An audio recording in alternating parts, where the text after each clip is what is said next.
Okay, great. We're going to go ahead and get started. If all the presenters, presenting companies can come up to the front, that would be great. Okay, thank you, Matthew. Okay. I'm going to be very quick because we are running 15 minutes behind. And as those of you who come to CONNECTpreneur know, we like to start and end on time. So without further ado, I'd like to thank some people that were involved in today's event, especially our sponsors. And our sponsors are listed in the back here. Thank you for our partners. And first and foremost, I'd like to thank Dr. Ann Kademian and her team from the Universities of Shady Grove. Isn't this a beautiful venue, guys? What do you think?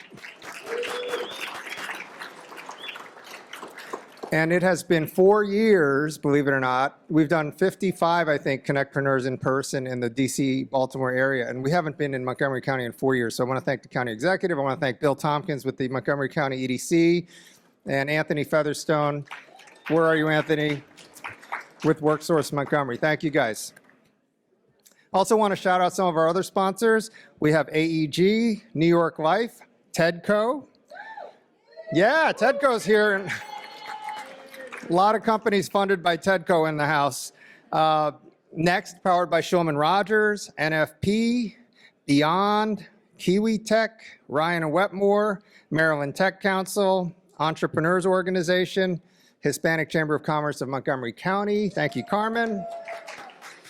We have Enterprise Transformation Solutions, Startup Grind, Keiretsu Forum, the Baltimore Angels, National Association of Business Owners and Entrepreneurs, the Robert H.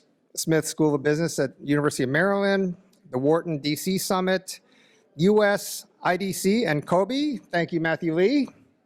FITSE, we have a lot of people from FITSE here. Let's hear it. Founder Institute, Institute for Excellence in Sales, and Georgetown University. Let's give it up to everybody, please. So without further ado, I'd love to bring up Dr. Ann Kademian, who's the executive director at this beautiful institution. And Ann, thank you so much for hosting, and please say some welcome words. Well, welcome everyone to the beautiful campus of the Universities at Shady Grove, or USG, as we like to say. I know it's going to be a very exciting and valuable evening for all of you. We are delighted to host CONNECTpreneur Summer Networking Extravaganza here at USG. So, woo! Okay. So many thanks to Tien Wong and to Skylar Allison and everyone involved in bringing this event together. Special shout out to my USG team who steps up and makes things happen. So grateful to them.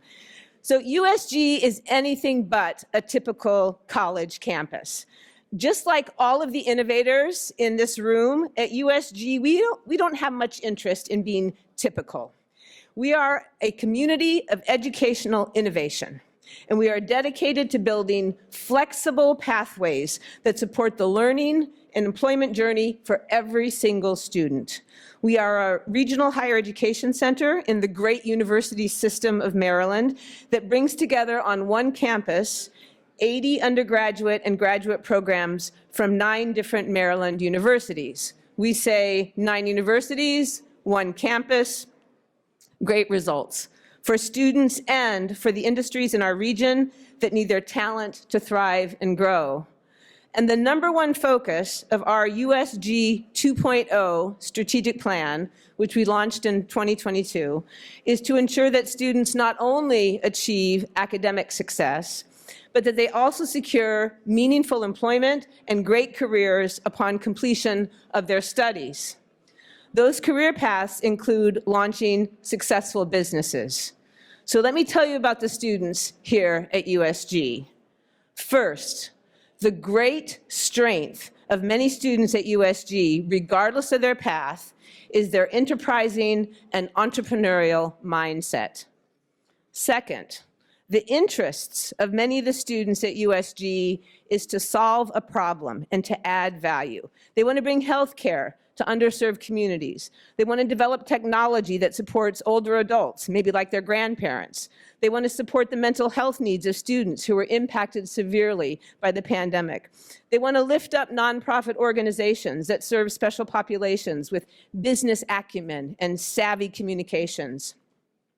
And finally, the value that many students at USG embrace is to build and to serve their communities.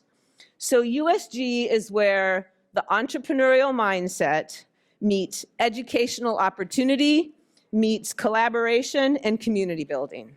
That's us here at USG.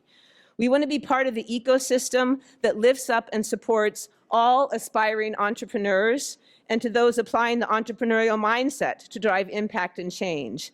And we are in Montgomery County, where according to a recent Wallet Hub survey, 3 of the top 10 most diverse cities in the US are located here: Germantown, Gaithersburg, and Silver Spring. Woo!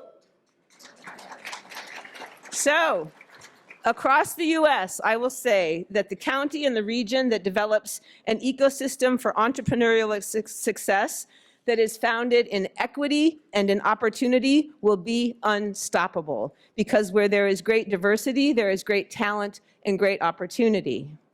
The signature program of our Lab for Entrepreneurship and Transformational Leadership here at Shady Grove is the Equity Incubator, which supports women and others who are underrepresented in the entrepreneurial ecosystem, building or expanding a startup. That 8-week program has had 3 successful cohorts so far, and now, thanks to a federal grant we have secured, this fall it will be expanding to serve 100 teams and another 100 teams in the spring. So we're kind of, we're like in the convertible with our hair blowing back as we're zipping down the highway, but we can't wait.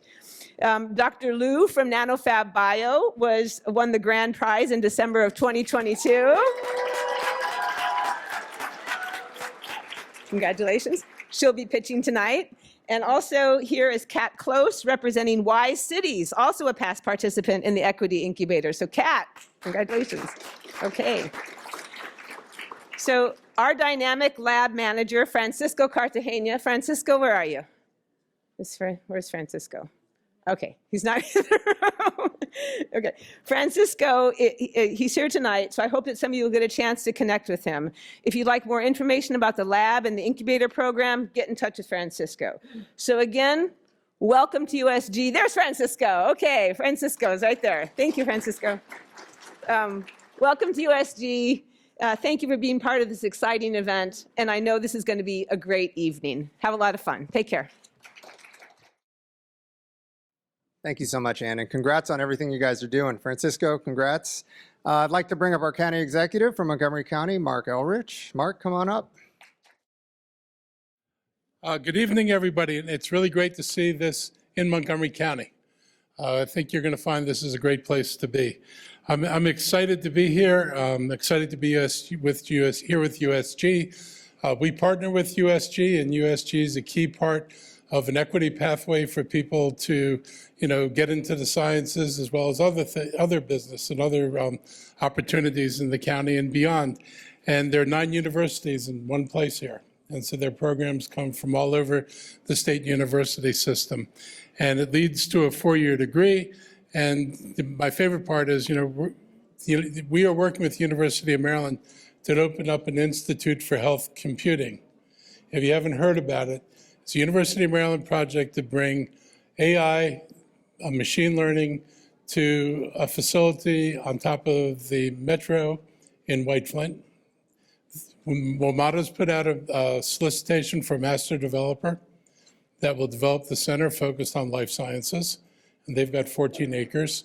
Every business, every property owner in that corridor there is turning projects toward the life sciences. So we are trying to build the center to rival other centers, a place that stands out, sits on a metro and says, we're here, this matters, and this is important. And it's a pathway for all the students that we produce here. So we look at it as kind of finishing school for everybody and get them ready. And the purpose of the facility is partly to bring training in AI to young scientists at the beginning of their careers to learn how to use it. But it's also for the other good purposes of AI. I won't talk about the bad purposes of AI, but other work in cybersecurity, in design. I've seen amazing things that people have done. We're also partnering as part of this with the University of Maryland Medical System. So for any of you who are interested in biologics, University of Maryland has 2.5 million patients, and that means patient records. And the ability to track treatments, to track diseases at a mass scale is unprecedented. And to apply AI to that database is going to be a game changer for us. So we're looking at what we can do, and we're really happy to be the center of this in Montgomery County. Already the fourth largest bio cluster in the country. And over the years, we've even used different zoning to prioritize life sciences and other sciences development in Montgomery County. When I came into office, there was about 6 million square feet of lab space, but nobody was building anything. We actually met with the state and with SHEAR partners and said, we have no lab space being built here. What are you going to do? Today, over 4 million square feet of lab space are either in the process of being built or have been completed. That is almost a 100% increase of where we were when we started. And there's more coming. And you'll see more companies coming here, so we know we're able to grow in this sector. We know we've got a partner with the University of Maryland. Last week, we met with NIST. NIST is an amazing asset, and big asset, and they've got a major cybersecurity program going now. And so we talked with them about shared interests that Montgomery County has with NIST. Who knew that NIST was working on recycling programs and how to change how we process the waste stream? They were interested in working with us on that. Montgomery County is getting into hydrogen production. NIST is very interested in hydrogen production. So we have 2 more avenues that we can work with NIST on, as well as the cybersecurity program. So we think we have opportunities that if you're in Montgomery County, you can be in the cyber world or you can be in the bio world. You can be in the non-cyber intelligence world or AI world. There are places for you to be and opportunities for you here to take advantage. You take advantage of. You've got a great workforce here. You've got one of the most diverse, 3 most diverse cities in the United States. And if you wonder why it matters, I went to Taiwan and we went there to go to a conference and went there to bring businesses back. We took 5 companies with us. We've already made deals with companies we met over there to bring them over here. One of the things we offer is the ability to do the legal work for foreign companies, to get them registered as American companies so they can take advantage of programs we have to support the industries. And we are the gateway to the FDA. So if you've got a drug product or device and you want it on the market, you've got to go right around the Beltway from us. And so we can market ourselves. But the big thing for us in diversity was we had a meeting on a Monday. We invited something like 50 companies. We had 50 people there. And people started talking about having worked at NIH, having worked at FDA, having started companies in Montgomery County, having graduated from, actually one person said Montgomery College, several people, the University of Maryland. When we were at National Taiwan University and they brought in 2 of their heads of that university in the research area, they were graduates of the University of Maryland. So, and when you walk into some other country and you're going there and you say, I want you to come here, it's a pitch from me. But when from somebody who knows us, says this is the right place to be, you should bring your companies here, it's a real additive for us. So we're really excited about what we're able to do. We're going to India and Vietnam around October, November this year. We're going to China and South Korea in the spring. We're looking to bring companies with us. If there are companies that are interested, we may have opportunities for other companies to travel with us, and we'll have a better idea of what companies we're going to be meeting with. But we're going to biotech conferences and tech conferences in at least 2 of the 3 cities that we're going to be going to. So there are opportunities to meet people and to find opportunities to grow your businesses with us. So we're very anxious to work with you. I'm happy to be here tonight. Tien, this is great, and I'm so glad you brought it back here. I have to give a shout out to 2 people. One is Jeff Galvin, who has just been a real powerhouse, and he's going to speak later, but he's been a dynamo. I'm going to add a 3rd person, Anthony Featherstone, who heads up our WorkSource Montgomery. We are serious about training the workforce for the needs of the industries in this county. And for the first time, there was a major change in how this organization was directed 5 years ago. And with Anthony at the helm of this organization, we are serious about producing talent that can find their way into the work world here in Montgomery County. And the third person I want to shout is Now from NanoBio.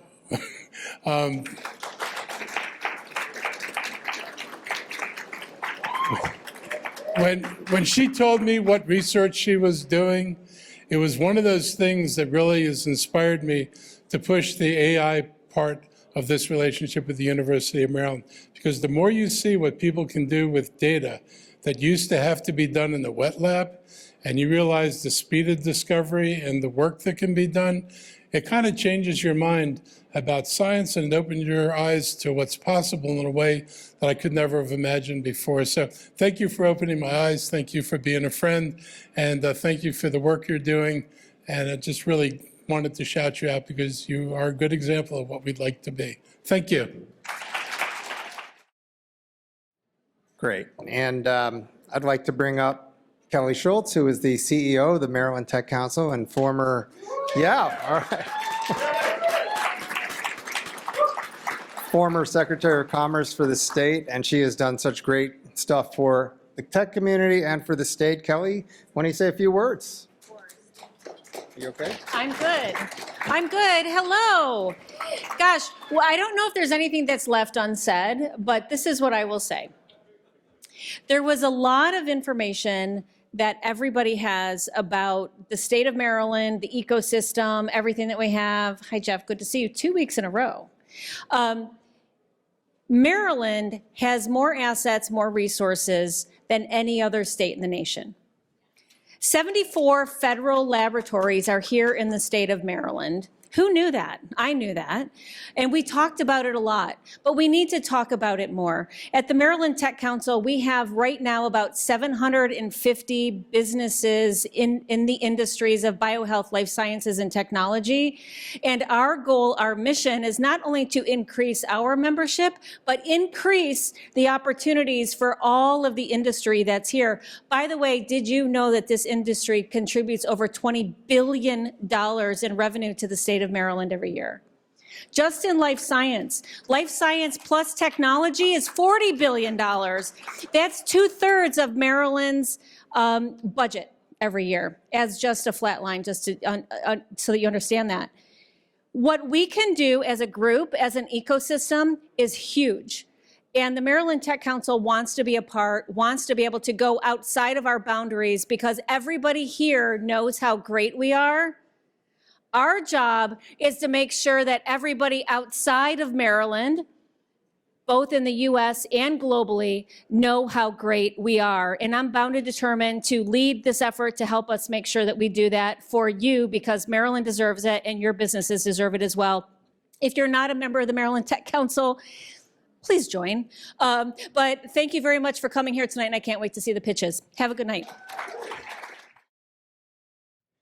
Great. Thank you so much, Kelly. Without further ado, I'd like to call our first panel up to the stage. We have, it's a workforce panel and led by Anthony.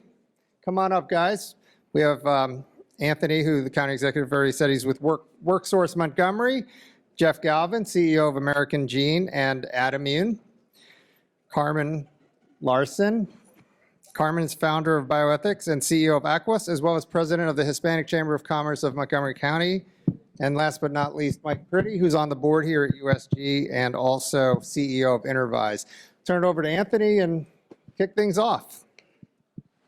All right, thank you, TN. And wow, a lot of executives in the room. I was debating on whether I would take a big selfie with you all to prove to my family that this happened, but I'll spare you so we can get into it. But welcome to our panel, where we're going to talk about a really important topic: how to creatively attract and develop talent for your businesses. As was said, my name is Anthony Featherstone, and I'm the Executive Director for WorkSource Montgomery and Montgomery County's local Workforce Development Board. Our job is simple. We want to make sure that we're working with you to make sure that you have the talent that you need today and to grow tomorrow. If there are any of our staff here, could you stand up really quick? So if you're interested in connecting with us, please talk to them or myself afterwards, and we're happy to tell you more about our services. But we'll jump right into it. And I was going to give introductions, but I don't think I would do it justice. So what I'm going to do is I'm going to hand it off to Jeff first and pass it on down the line. If you could just tell us who you are, a little about your company, and your elevator pitch on your journey as an entrepreneur that led you to this space. Well, my name is Jeff Galvin, and I'm the CEO of American Gene Technologies, and recently also a spin-out from American Gene Technologies called Adammune. American Gene Technologies started right here in Montgomery County and incorporated in 2008, but I was here in 2007.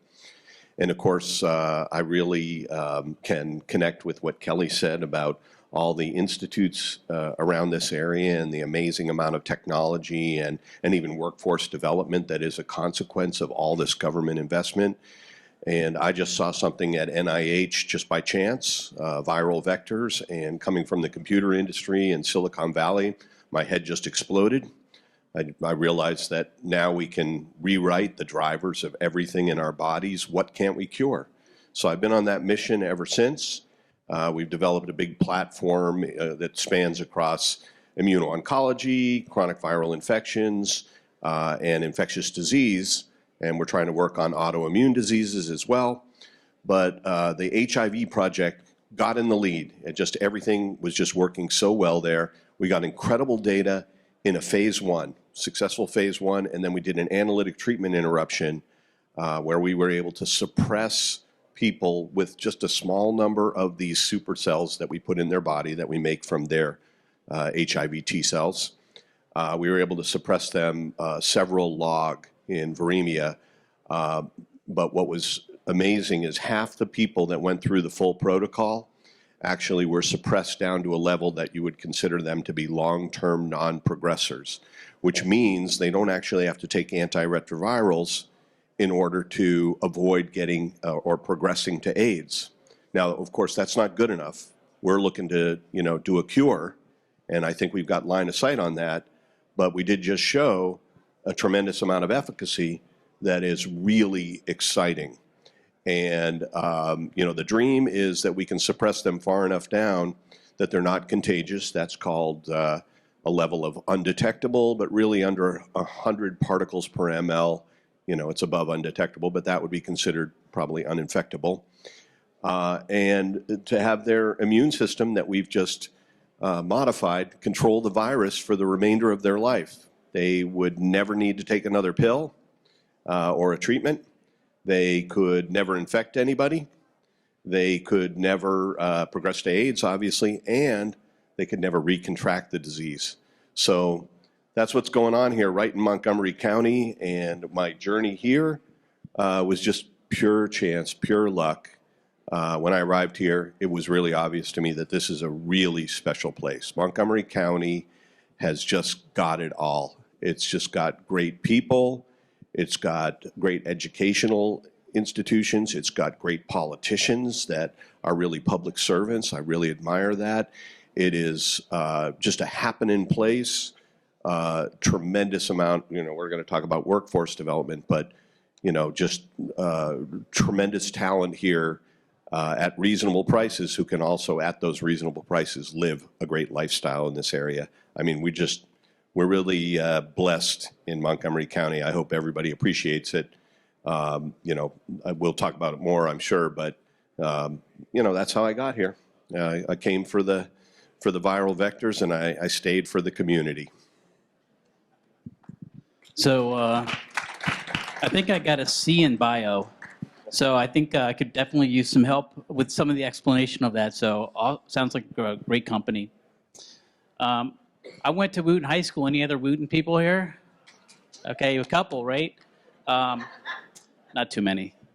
I grew up on a farm in Darnestown, and went away to a liberal arts school, came back here, worked for a company in sales, and that company went out of business when I was 27.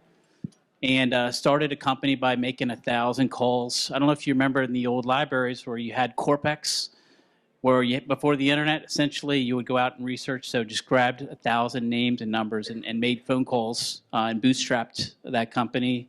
It's still around. It's called Enterprise. We build large systems for the military. We do a lot of learning management tools for the Air Force and the Army, and that business is still cranking. 7 years ago, I started a healthcare company, and we went through the pandemic with 400 nurses, which is a pretty incredible story with the challenges associated with staying in place and masking and all the PPE and everything else. So that was quite an experience. And my nurses were amazing through that period of time. I'm humbled to be with them. And then the last company is a clinical staffing company. Every one of these companies they're commodity businesses in the sense that there's a huge market. And you have to be better, have higher quality. You have to be able to build a better mousetrap for all those.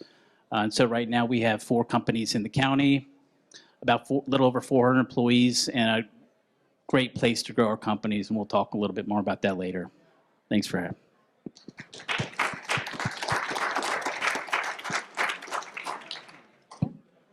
Hi, my name is Carmen Ortiz Larson, and I'm the president and CEO of a company called Aquas Incorporated. Started it in Montgomery County in November of 1978. I was only a wee child. I came out of a company called American Management Systems, where I was principal and named vice president at the time. They sold the division I was in to Martin Marietta, which is now part of Lockheed Martin. So I learned an awful lot from American Management Systems. So people said where they went to school. So I went to Georgetown University. Yay! Oh, yes. Yes. Okay. I went to Georgetown University. I was a physics major. I was in physics pre-med. And the first year I went in, I went to the dean of admissions for my interview. And he said to me, "Why do you want to come to Georgetown?" And I said, "Well, it's down the street from where I live, where my parents live. And, it sounds like a good school." And he said, "Don't you want to go to an all-girls school instead?" And I said, "What do you mean?" Okay, now you have to remember that I'm a few years older than a lot of you. And so at that time, Georgetown University College was an all-men school. And I didn't know. I had just applied. So yeah, I was one of 15 women who was admitted to the college the year I went in. And so that was my college education. Thank you. All right. So anyhow, when the company sold to Martin Marietta, I made a decision to go off on my own. I was about to have my first child, so it was a difficult time. And the people that didn't want me to go said, "You can't leave, you have stock options." Well, I didn't know what those were. And I said, "You can keep your damn stock options." I totally regret it today. Okay, so anyhow, I started a company called Aquas Consulting. And had a hard time in the late 80s because there was a bad economy. Started it again in 1990 as Aquas Incorporated. We do a lot in information technology and healthcare. I was always interested in healthcare. I worked with Dr. Ayub Omaya at NIH for head trauma studies. Did a lot of epidemiology studies. Moving into the IT world, we diversified some, so we got involved in information science and healthcare and agriculture. So today, recently, you have to, you're my age, recently was like 50 years ago, right? So anyhow, I started an organization called Bioethics. And today I'm promoting a lot of my bioethics. Bioethics I started because I went to the VA where they were having a lot of problems with ethics with the patients. And there was a man in Brooklyn, doctor, who had a lot of little index cards. Of those of you who remember who index cards are, they're little note cards, right? And he said, "I just want to put this on my computer. I don't know how to do it." And so I sat down and I developed a system now called Bioethics for him. He said he didn't have any budget, and I said, "I don't care. I'm doing it anyhow. I think it sounds like a great thing to do." So today I run a second company called Bioethics for ethics in clinical care. And I'm very pleased to be here today at this University of Shady Grove. I've been a Montgomery County resident since I was 16. I came with my parents, so my journey here is with my parents. But I didn't know it was such a special place until way later when I got asked to be more involved in the Hispanic Chamber of Commerce. Today I'm the president of the Hispanic Chamber of Commerce as well, and I got to know an awful lot of entrepreneurs, and I'm amazed at the great wealth that Montgomery County has of entrepreneurial skills. But I also want, my dream is that when you talk about doing trade missions about biotech, that you go to places like Chile and Mexico, where they have tremendous skills in biotech. And I don't want you to forget that those are the neighbors south that you need to remember, because the better we have a relationship with those companies and those organizations, the better we will be in our community. Thank you very much. Thank you all for sharing your stories. And so, you know, we know the effects on the economy that the global pandemic has had. And so the latest numbers I looked at was that there were still 2 jobs for every job seeker. And so we're always borrowing talent from each other. And in today's market, we know that job seekers have more demands of their employers. And so now more than ever, it's extremely critical to be able to retain your talent. And so, Mike, we'll start with you. If you could just talk to us a little bit about, you know, during the pandemic and up to today, what have been your main pain points? But I think more importantly, what are some creative approaches that you've deployed to make sure that you can meet your workforce needs? So nurses are obviously very scarce. If you ask our local hospital, they're 150 short right now. And there's a lot of competition for nurses, LPNs, and CNAs. So mainly, there's 2 different segments. That the more experienced group of employees that are managing some of our clinical post and post acute, are basically, they're working to support you know, their existing families. So the newer generation kind of changed a lot of our business. We changed our fixed work hours to flexible work hours. We changed our pay structure to be able to support the job they wanted, and we let our employees create all of our levels of work. So there's no set hours, there's no set vacation, there's no sick leave. It's all based upon paying a high rate, treating them with respect, and letting them work. So that was a big part of the pandemic. We also gave a lot of time away for people that were stressed, and we paid them for that time. We didn't limit or contain that. We found that nobody abused that. They would take some time as needed and come back. So for us, the biggest change is pay well, take really good care of our employees, give a lot of flexibility into that workforce. And that's more and more common, especially with younger generations of wanting to have that flexibility. So the main things: flexibility, pay rates, ability to be able to self-determine what they want to do and make that all work. We'll go to you, Jeff, and then Carmen. So fortunately, we haven't had a lot of trouble attracting and retaining people. The COVID pandemic was both a, you know, sort of a challenge for us and an opportunity. When I looked at the situation, I thought we're a creative business where it takes a tremendous amount of interacting with your fellow employees in order to move the ball. And we needed people to be at the office. So we put in same-day PCR testing for COVID.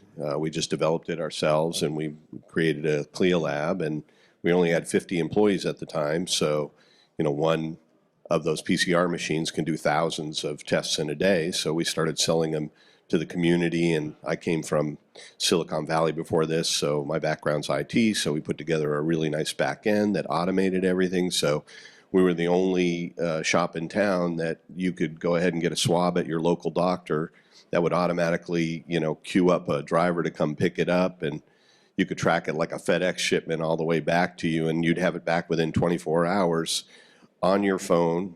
The result would come in and a link to your report, so you could just go straight to the airport and get on a plane or straight to the hospital and get an operation and whatever. So that turned out to be something that earned us about $15 million in non-dilutive capital. That's a lot, you know, even for a company that raised $80 million in equity capital.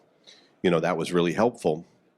On the other hand, though, you know, it was just a very weird time where people were feeling a little bit sorry for themselves. And I found that, you know, a lot of folks didn't really take advantage of that. You know, they wanted to stay home. They, you know, they seemed to be, you know, kind of detaching from their work a little bit. And, you know, so I've continued my passion to get people back to the office.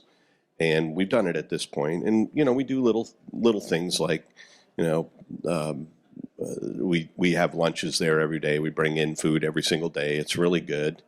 It's good for me too. You know, I don't have to think about lunch, and it's a social event, and you know, everybody loves that. It's amazing. Like when they put up the Teams message in the general chat that lunch has arrived, it's like all of a sudden I look down the hall and there's a line, and then everybody sits around the big conference room and they eat together, and you know, it creates an opportunity for collaboration.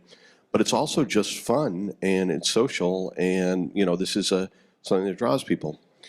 But I don't think it's, you know, we pay market, and we have the best healthcare that we can buy because we're a healthcare company, and you know, I take it really seriously.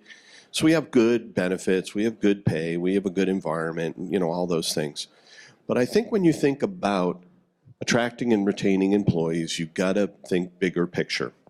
You've got to think about, what is your vision for your company? What is the mission that you're on? What is the corporate culture that will support that? And who fits in there? And then you make a good environment for the people that fit, right?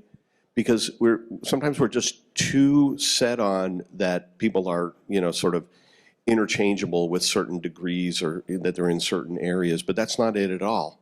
What it is that if you can get somebody that's got some talent and some self-discipline, you know, they've got a work ethic, but then they're really, you know, interested in the mission, and they really fit with the corporate culture. That is the secret sauce, where as individuals they can achieve greatness. And if you can bring enough of those people together in one place, then your company can achieve greatness, and that is an opportunity to actually change the world. It's like what Margaret Mead said, you know, never underestimate the ability of a small group of people to change the world, because it's seldom anyone else that does. And we are a highly disruptive technology, cutting edge, just swinging for the fences and doing stuff that was unimaginable 15 years ago. But it's all stems from that vision and that mission, and then evangelizing that, and that, you know, includes, you know, how we go out and recruit employees. We talk about what we are in a very honest way. And if that doesn't appeal to you, great. You wouldn't be happy, and you wouldn't be productive, and it's a great filter. But if you feel it, you know, that's the thing. If you feel it, you know, we get resumes coming over the transom all the time, because we take the time to keep on going out there and saying what we, you know, what our vision is for the future, what we want to achieve, why we're excited about that, and then, you know, the milestones that we've been achieving and the milestones that we still want to achieve. And, you know, that lights a lot of people up. When you're talking about, you know, biotech, right? You're talking about healing people that are suffering. Like, who wouldn't be into that? And if somebody didn't care about that, would you really want to work with them? All right. So, you know, just be honest about what you are, where you're going, what you need. And I think that, you know, you can filter the environment for the people that fit that. And then you can pay market for those folks that are coming in that are the fit. And yeah, okay, it may be tight for a little while, but guess what? You know how we all feel about Montgomery County? Eventually, that's how everybody in Cambridge and San Francisco is going to feel about Montgomery County, and they're all going to move here. So enjoy it while we have it to ourselves, because there's something really amazing going on in gene and cell therapy. I call it DNA Valley, and I think we have a chance to become the #1 biotech hub on Earth. And there's a lot of reasons for it that are special about Montgomery County, but also that are just exhausted in those other places. They're victims of their own success. You can't afford a good lifestyle there. I grew up in Boston. Trust me, the weather is horrible even back then, and it hasn't gotten any better. This place is like Miami to me, right? People were like, how could you possibly leave Silicon Valley and come here? I'm like, yeah, I miss the weather a little bit, but that's it. This community is amazing. The diversity is one of the things that makes it so great. It's just totally in sync with my liberal soul. Pardon me for saying the L word, but I gotta say, well, thank you. We got some supporters in the room. Look, all this diversity stuff, all the liberal stuff, it's all just about maximizing all of us. That's it, right? Why do you hire diversity? Because if you don't, you're missing out on really great people. That's it. There's no such thing as diversity. Well, thank you. There isn't more than 0.1% difference in every genome in this building, no matter where your background is from. It's just slightly different expression, right? So if you don't realize that everybody has potential, and if you don't tap that potential, you're the loser, right? And great, because we'll hire them, all the great people. But I think in this, I'm just teasing, because I think in Montgomery County, this place is doing it right when it comes to diversity. It's a natural for us, and people are going to love it. They're going to look up to it. They're going to see a lot of wonderful reasons to come here, just like I did. Gosh, should I just say ditto? Okay, I'll just be brief, okay? So I think the question was, how do we pivot and retain people after COVID? Is that pretty much? Yeah. This Yep. is a while back, yeah? Okay, so I think what you said is right on point. What you said is right on point. So I feel like I'm repeating myself. So what I will tell you is that I am a deep believer that every single staff member is extremely important to our organization, and that they are family to us. If somebody comes and applies and all they care about is how much money are you going to pay me, I don't even want to talk to them, okay? Because they have to love what they do. They have to be passionate about learning more and being there and participating and being part of the team. So that's what we do. We do have lunches together. We have great discussions about nothing to do with technology, but sometimes, but really to do about the world. And when we couldn't get together, I believe in going out and reaching out and meeting with people no matter where they are, and going and meeting with them personally, because I think that tells them that I care about them, and I'm hoping that they will care about the company as well. But that's how we do it. I think we're a family. Some of us are here and have come to support us. So thank you very much. I think that I'm going to let you go ahead and get to your next question in. So what you all don't know is that my favorite pastime is reading guidance letters from the U.S. Department of Labor. And so recently they released a guidance letter that says what a good job is. And so some of the things that you all said were in that guidance letter: compensation, benefits, flexibility, advancement opportunities, development opportunities, and so forth. And so with three visionary CEOs sitting across from me, I want to ask you all to look into your crystal ball for a second. And so you've made it through COVID and had to make major pivots and talked about some of your best practices.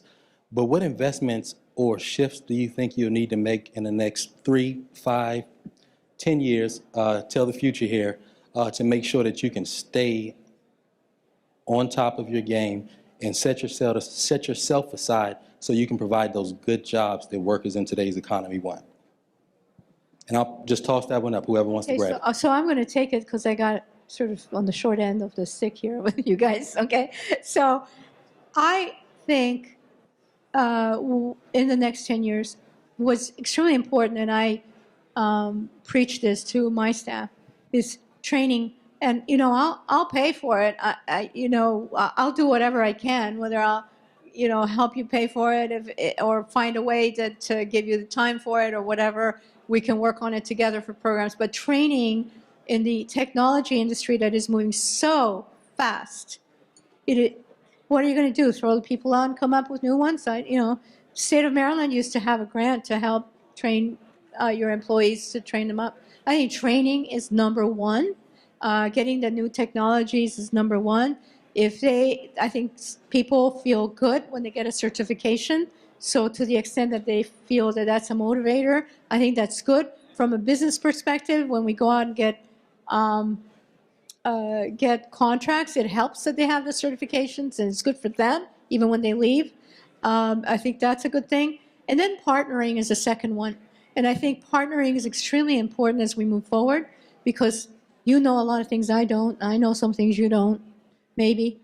And I think partnering is extremely important. Let's do things together. Let's find other companies that do things that complement what we do, and have our staff learn from each other.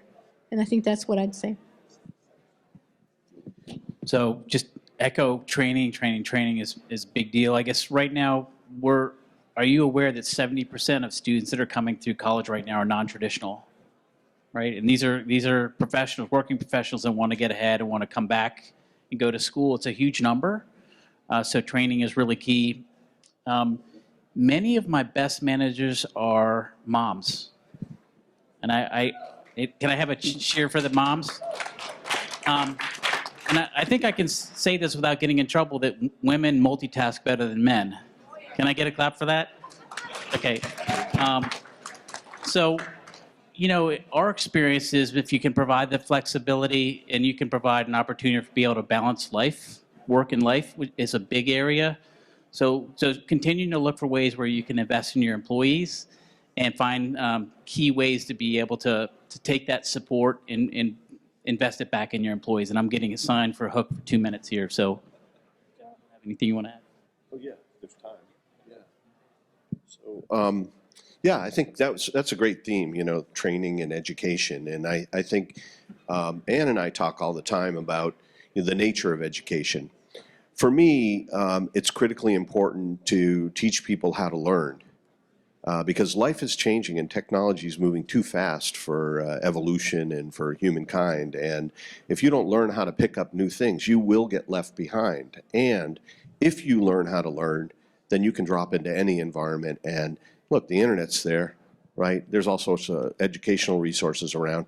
You can learn what you need to be productive in that environment. You're a problem solver. You're a thinker. You're somebody that can come up with creative ideas. So this is one of the things I'd like to see, become a more major track in education, and I think Montgomery County could do that. But, and I think they are doing it to a large extent because the educational system is that good. But I also think that all the creative things that are being done in education around here bodes well for interconnecting all of our companies more closely with the university system. This is another thing I am always talking about with Ann. I'm like, you got any land like on your campus? Because I want to put down, the headquarters of AGT when we get to the next level, because we're going to need, hundreds and hundreds and hundreds of people. And, there could be this really symbiotic relationship between education and also seeing what that education is good for in internship programs and whatnot. And I personally would like to make big investments in education and training, but not in our company. And I know that sounds strange, but I'm like, hey, we should all stay in our lane, right? We got educators that know what they're doing, right? Let's sit down and talk about, not just a pipeline to, corporations and, sitting down on the assembly line and being a good employee. No, let's talk about, some of the things that are really unique to this area with biotech and high tech and quantum's coming and, big data and AI and all that stuff, right? And cybersecurity. Like, this is a cut above, right? And it's the future. And we've got a lead in it. And, so we could sit down with the educational system and talk about how to train the right types of people, not, train specifically to skill sets. Now, I don't know, I guess Mark left already, but he told me, hey, make the point that not everybody has to go to a 4-year college. I do agree with that, okay? Like I said, there's a spectrum of what you need.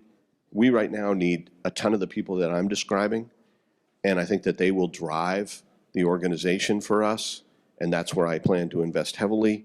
I want to, even if we're really successful, I want to find a way where we can donate to the education system. We'll ask for something in return, which might be those interns and so forth, and that, sort of back and forth and workforce development. But I think there's a symbiotic relationship where everybody can bring what they're great at to the table. I see great stuff on the training and education side here, and it's not just USG, Montgomery College, also excellent. UMD is top-notch. I mean, I can't believe they're all state schools, right? That they're all public schools. Anyway, that's what I'm thinking. So time flies when you're having a good conversation. If we can give our panelists another round of applause.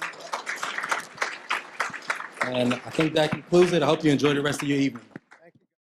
Fun time. We have a wonderful panel coming up. I'd like to invite our venture capital angel investor panel up. Moderating, we have Bill Tompkins, who's president and CEO of Montgomery County Economic Development Corporation. We have Donna Harris. Donna, come on up. Founder and CEO, Builders and Backers.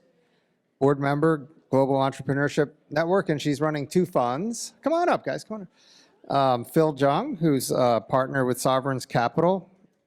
Co-founder and treasurer, Jeremy Lin Foundation. And their bios are in the book. And last but not least, we have Catherine Hill Ritchie, Senior Director of Venture Funds for TEDCO. I'm going to turn it over to Bill, who will moderate. And guys, welcome. It's great to have you guys here. Okay, we're going to get started. We're going to jump right into this. We're all different, but there's a big difference between me and the 3 people to my left. They all have money. They got lots of money. They give away money. They borrow money. If you want money, you need to talk to these people, and you're going to hear about how they do it, why it works, and why it might work for you. So let's just, a little bit of background. In 2022, almost $30 billion was raised for companies in Montgomery County, Maryland. $30 billion. 2021, $18 billion. 2020, we had the pandemic. It was about $4 billion. And the first quarter of this year in venture capital alone, we've raised about $200 million. So I'm glad that this group is back to Montgomery County. We're happy to have you in the state of Maryland, and because the wealth spreads. But we really want to talk about what's going on now. And Donna, why don't we talk about you? You look at the last 18 months or so and the types of investments you've looked at or made. Are they larger? Are they smaller? What's the environment? Yeah, well, interesting timing for this event. I mean, I think you read all the reports about deals being down, VCs. Is it a VC winter? Fold up the tent and go home. I think one of the things that we have to think about is if we think about where we are pre-2021, then we had 2021 and 2022, and now we're back down. So if we can think about it relative to like the last 10 years, we're actually right where we were about a couple of years ago. So we have to keep it in perspective of, the sky is falling reports that we hear. I invest at the pre-seed and seed stage in particular. So we're business as usual, deploying capital. All the data shows that in a market downturn, funds that are vintage the year following or the couple years following a downturn outperform other vintage years. So it's actually a really great time for us at the pre-seed and seed stage. And I actually am super in favor of some of the correction that has gone on. I think we're seeing higher quality deals. We're not seeing ridiculous, crazy hurry up and get in the deal because it's exploding, never mind doing due diligence kind of conversations. So we're business as usual. And Phil, a question for you. What about the valuations, the size of these deals and what's happening? And has it varied by stage? Absolutely. On the late stage side, the funding environment has really just dried up because that mirrors closely to the public markets and what's happening there in terms of valuation multiples and whatnot. And a lot of companies, late stage companies, raised hundreds of millions of capital in 2021 and early 2022. So those companies don't necessarily need to come out and raise at the moment. On the early stage side, we are seeing valuations drop. It's still, I'd say 20% versus a year or 2 years ago in terms of valuation pricing that we see. And there definitely is a coastal difference out in Silicon Valley versus what we see out here in the Mid-Atlantic for sure. But to Donna's point, it's a great time to be investing in venture. As valuation multiples come down, the entry point for investors, it's as good as it's been in the last 5-6 years, maybe even 10 years. So we're actively deploying. We do about 7 to 9 new deals a year. We're seed and Series A investors in early stage technology companies. So yeah, we're actively deploying.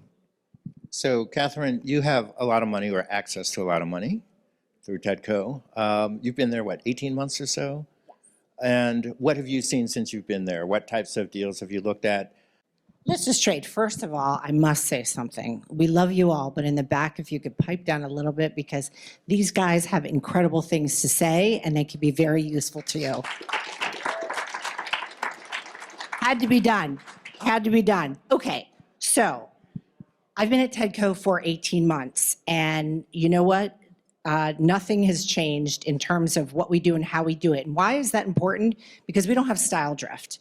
Yes, there are outside economic forces on everyone, but if you invest in a fund who then changes their mandate and decides that they're no longer investing in early stage or pre-revenue companies, and that's called style drift, and you shouldn't invest in them again. We haven't changed anything we've done because we have a mandate and we stick to it, and that's how we are successful, and we've been around for 25 years. So we have a pre-seed fund, John Lucas here somewhere. We have a seed fund manager, which is Teddy, and then I do the Series A and up, so I have the venture fund. So we do have a lot of capital because most of our funds are evergreen structure, so they recycle. So once we get an exit, that money recycles. But we haven't changed what we've done because, in fact, right now our mandate is getting, by keeping and sticking to our knitting, we're getting access to great deals at lower valuations, like they said. So in fact, this is a great time. Anyone who's not investing now, I know that they're nervous about it, but in fact, this is the best time. This is when people really make money. This is when you get in at great valuations. And it does kind of help to clear the path. You know, the companies that don't deserve all that funding, hopefully they're not getting them now, or there's ridiculous valuations. So it kind of helps to, clear out the nonsense and the noise. So what about the balance of this year and next year? The economy is sort of doing okay. Stock market's doing okay. Interest rates have not caused a major problem for what's going on right now. What do you see over the horizon for the balance of this year and going into next year? Well, one thing that we keep hearing is stay alive till 25. So a lot of these early stage companies, it's try to really, reduce your burn and stretch out the capital because there are unfortunately fewer investors out there. So there's a worry that that because there's less money flowing and it's being kept on the sidelines, that these companies could go out of business or just not be able to progress as much as they would like. And that's really frustrating for people who are continuing to invest. But I think that's kind of like what everyone's trying to say. Keep alive till 25, keep your burn down, and the best companies will, rise to the top and be able to survive. Donna or Phil? Go ahead. Seed Series A deals are still getting done. To Donna's point, when you look at Q2 data of this year, compared to last year, yes, about 50% of VC deal activity is down, but those were really outlier years in 2021, 2020. And so we're back towards pre-pandemic levels of regular kind of steady VC capital deployment. So especially if you're an early stage company, there's plenty of capital that investors are looking to deploy. Most venture firms also have a set investment period, typically 3 or 4 years. So VCs are on the clock actually to deploy that capital. So especially in the early stages, deals are still getting done. It's really the growth later stage deals that have dried up a bit. Yeah, and if you think about that, there's $290 billion of dry powder in the United States. So that's venture capital firms that have raised money, sitting uninvested, uncommitted. So VC funds have a certain number of years to deploy that capital. It's at some point, those logs have to unjam, and it happens occasionally, but VC funds don't like returning capital to their LPs. So something's got to happen with that money. So some of the things I tell founders, it is about the fundamentals, right? You need to be in a sweet spot of the VC firm, big, fast-growing, major market. You need to have a highly unique advantage. You need to have a competitive moat around your business. You need to raise enough that you have 18 to 24 months of runway. The days of, 6 months, raise again, those are gone. You need to be able to have a pathway to see what profitability looks like. And part of the log jam at the IPO level, the later stage, is that there are 1,200 unicorns out there, most of which don't have a clear path to profitability. Right? So if we look at the unicorns that went public over the last few years, only about 10% of those unicorns actually turned to profit within the first 3 quarters of going public. So there's some really troubling numbers out there with firms that are overvalued by about 50% on average, and their cumulative net loss far outweighs their ability to drive annual revenue. So I'm actually not worried about the seed and the A stage. It's that I think drives a lot of the dynamic in the marketplace. And it's great to see the stock market up. We want to see that continue, but we're not really going to start seeing IPOs and exits in earnest until maybe the latter half of 2024. It takes 6 months at minimum to get through the IPO process, and we haven't yet seen high-profile IPOs that have been successful. So nobody wants to be the guinea pig and be the first one to go out when the market's back up. So everybody's sort of waiting for who's going to go first. Let's get some high-profile, successful IPOs, and then you'll start to see the market unjam. But that's, second half 24, early 2025 for sure.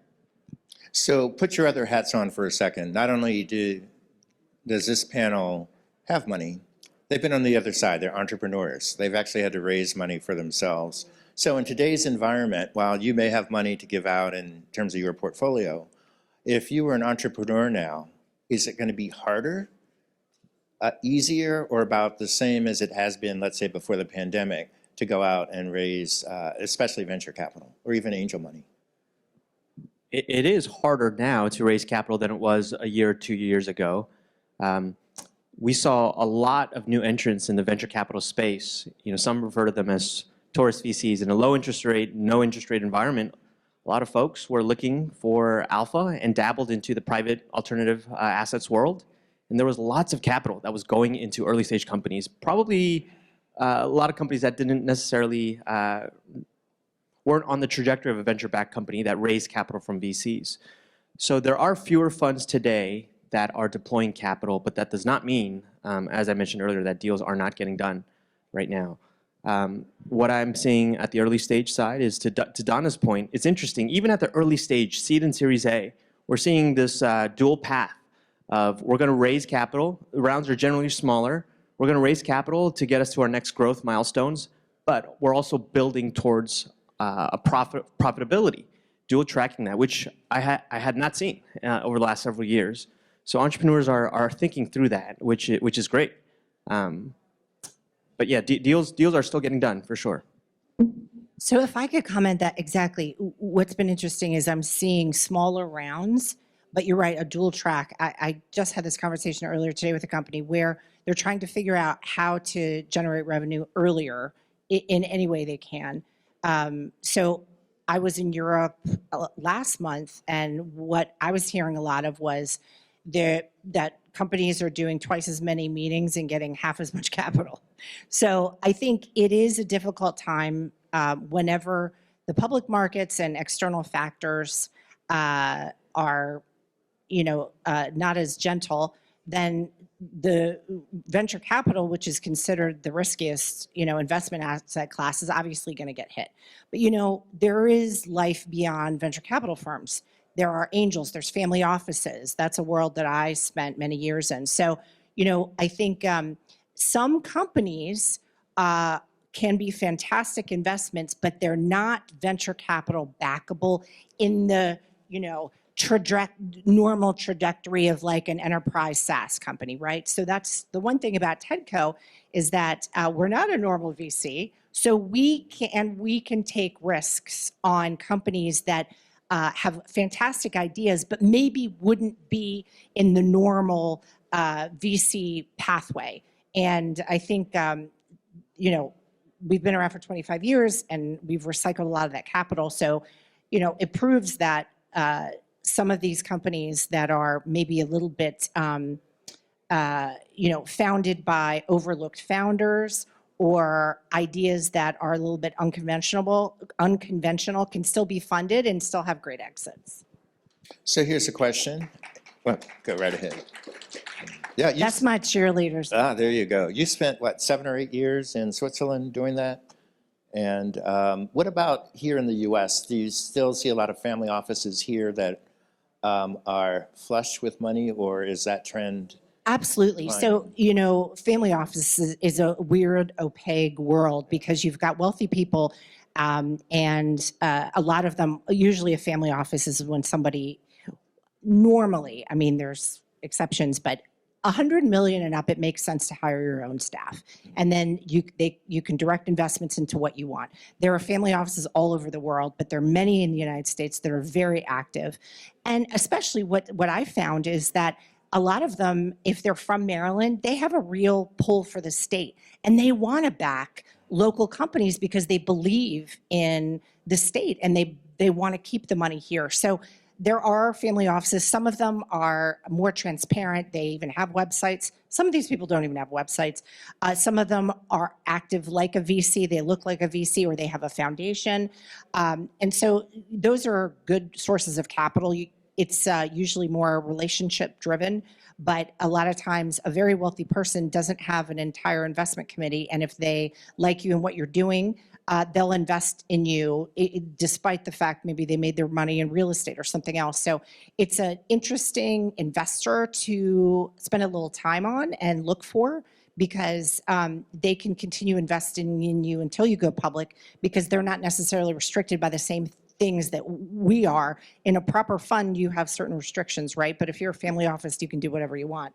So I would definitely tap into that investor base if you get a chance. I'd also suggest, if there's a lot of mania around venture capital. It gets the buzz. It's hard to say the word entrepreneurship without venture capital being in the same sentence. But we ought to keep in mind that venture capital is the single most expensive form of capital you can raise as an entrepreneur. So we should want it to be a little hard to raise the capital. We should want you to look at other avenues, or it should be reserved for the companies that are the most scalable and the most cost intensive to reach that scale quickly.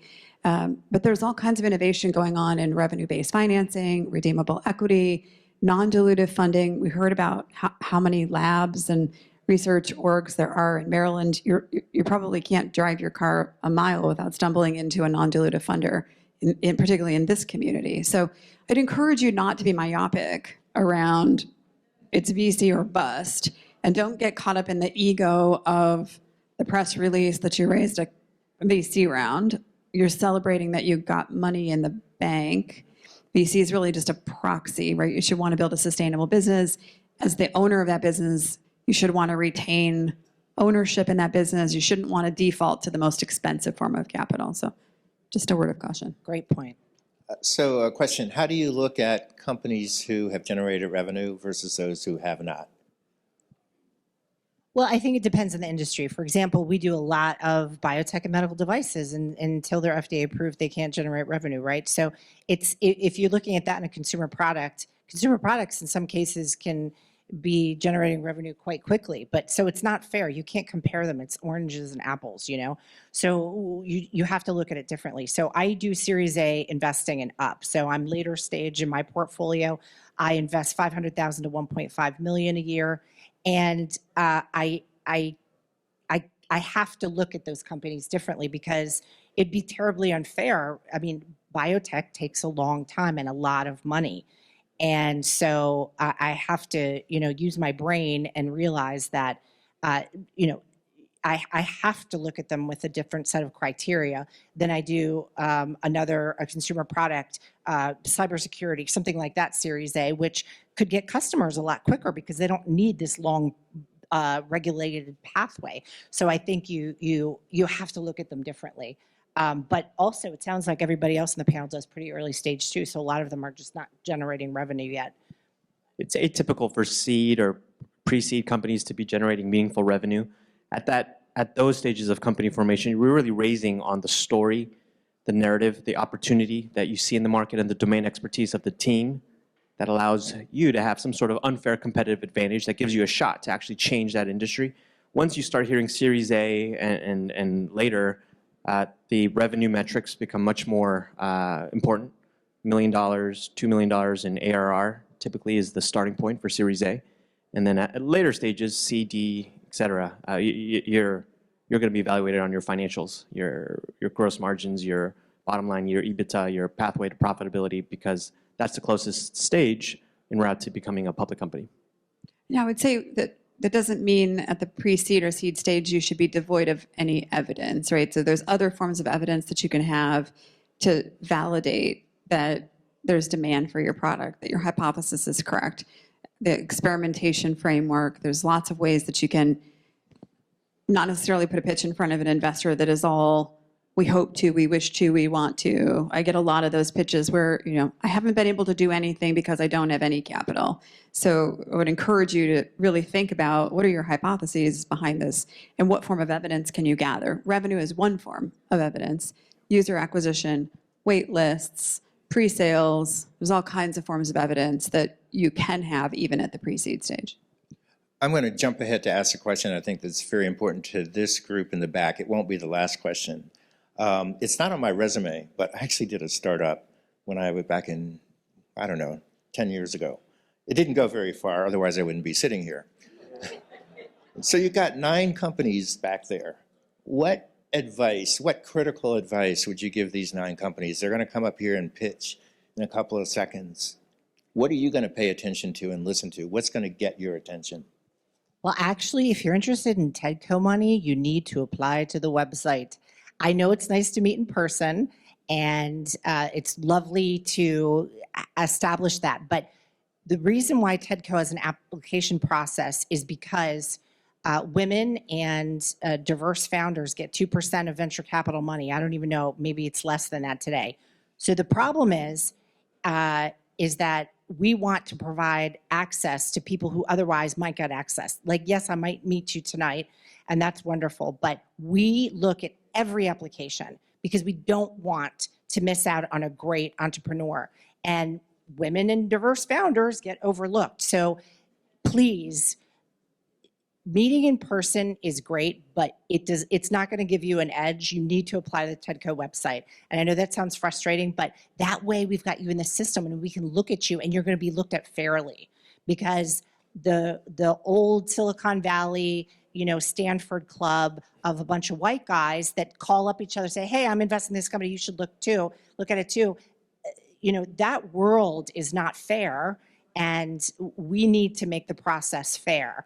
And so I'm just saying that's for TEDCO, not for anybody else, but apply to the website. And all of these government agencies, you just have to apply, because that is how you get into the system and you get our attention. So sending me emails and LinkedIn and you wouldn't believe what else, and texting me and calling me and showing up at my house is not going to work. Oh, gee. Okay. I did look up your address. And for the... You know, I'd say VCs will never write a check after that first meeting. Well, some might, but unlikely that we're going to write a check after that first meeting, especially a presentation, demo day like this. The goal is to share enough of a compelling story where the VC wants to schedule that second meeting, that next meeting. So, I'm not sure how long these pitches will be, 5, 10 minutes, but in that time, you can't answer every part of your business plan and model and your traction, but you want to leave enough where investors are wanting more. That'll prompt me to reach out and schedule a follow-up call or a meeting for an hour, a couple hours, so that we can really dive into the business together. But this is, venture capital is a relationship business. When we invest in companies, usually it's for 7 to 10 years. Right, so that's why it's important to build that relationship, to do reference checks on your investors. When everything is going up and to the right, of course, it's easy to be best friends, but it's when things are typically going south, you want to understand what are the motivations and the values that drive investor behavior. What are the fund dynamics? If a fund is investing as a very last bet in a portfolio construction, you're on a shorter timeline than the first investment that they make in a fund. Right, so these are all types of questions and dynamics you'd want to understand, but it's really building a relationship. Yeah, this point about understanding the fund dynamic is probably the #1 thing I would say. I'm stunned at how many people approach VC, are on a pathway to raise capital, even raise capital, without really understanding the dynamics. Then they're surprised that they're on a trajectory to have to sell their company. They're surprised what happens when those convertible notes convert and their founder shares get diluted. They're surprised that their VC firms are pushing them toward an exit in, 6 years or whatever the time frame is, depending on where you come into the fund. So before you or while you are starting to build relationships and network, really go read some things and learn about why VCs do what they do. Because as a former founder, I used to do the, pitch. Why doesn't anybody want to invest in my company? VCs are horrible people.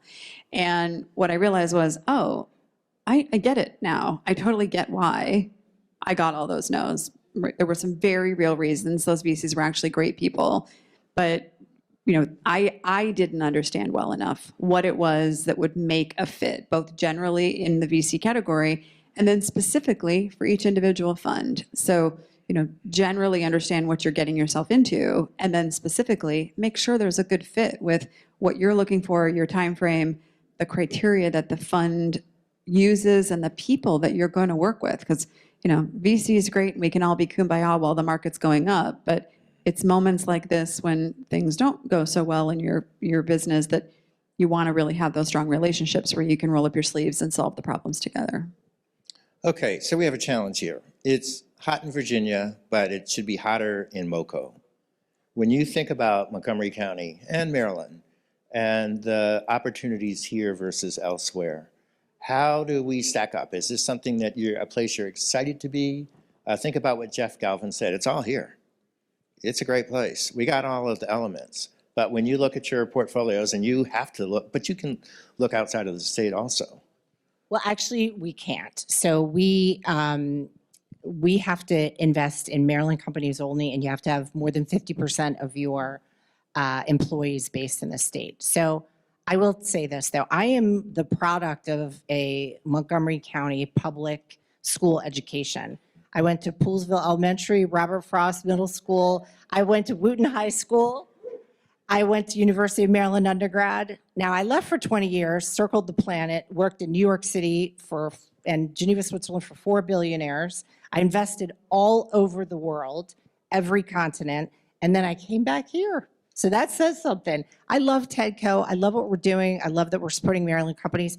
Every day I meet amazing companies from our state, from our little state. There's so much going on. It's actually really exciting. And the applications come in and we're like, wow, look at what this company's doing. I mean, it's incredible. So I don't need to be in New York or Silicon Valley or Austin or London or anywhere else. There's so much going on right here. So yeah, I came back after a tour of the world and found myself back in Maryland again. All right. Phil? Prior to me venturing back to the investor side, I was the CFO of a Silver Spring-based tech company in the behavioral health space called Mindula, headquartered there, and we grew here. And I'm super bullish on this region. I mean, you have a well-educated workforce. You have great talent across life sciences and healthcare. We were in the mental health, behavioral health space at that company, and so we hired locally here. And even on the investor kind of side, the community, the ecosystem here is very collegial. It's not like a New York or Silicon Valley where their elbows are sharp, and most firms, venture firms, need to syndicate deals, so we play friendly with others. So there's a lot of great deal flow that's shared with a lot of the local investors here. So yeah. So I live in that other state / Commonwealth, but I will say this. So we're geographic agnostic. We invest all over North America, and my prior fund we invested all over the world. And one of the things I would say is I have yet to go to a community where I can't find really good investable deals. Right? There's 258 million adults in the United States. 3 out of 5 of us have an idea for a startup. That's a heck of a lot of good ideas buried there. So I have no doubt there's some amazing deals to be had in this community for sure. Okay. There are a lot of smart people and a lot of people who think they're smart.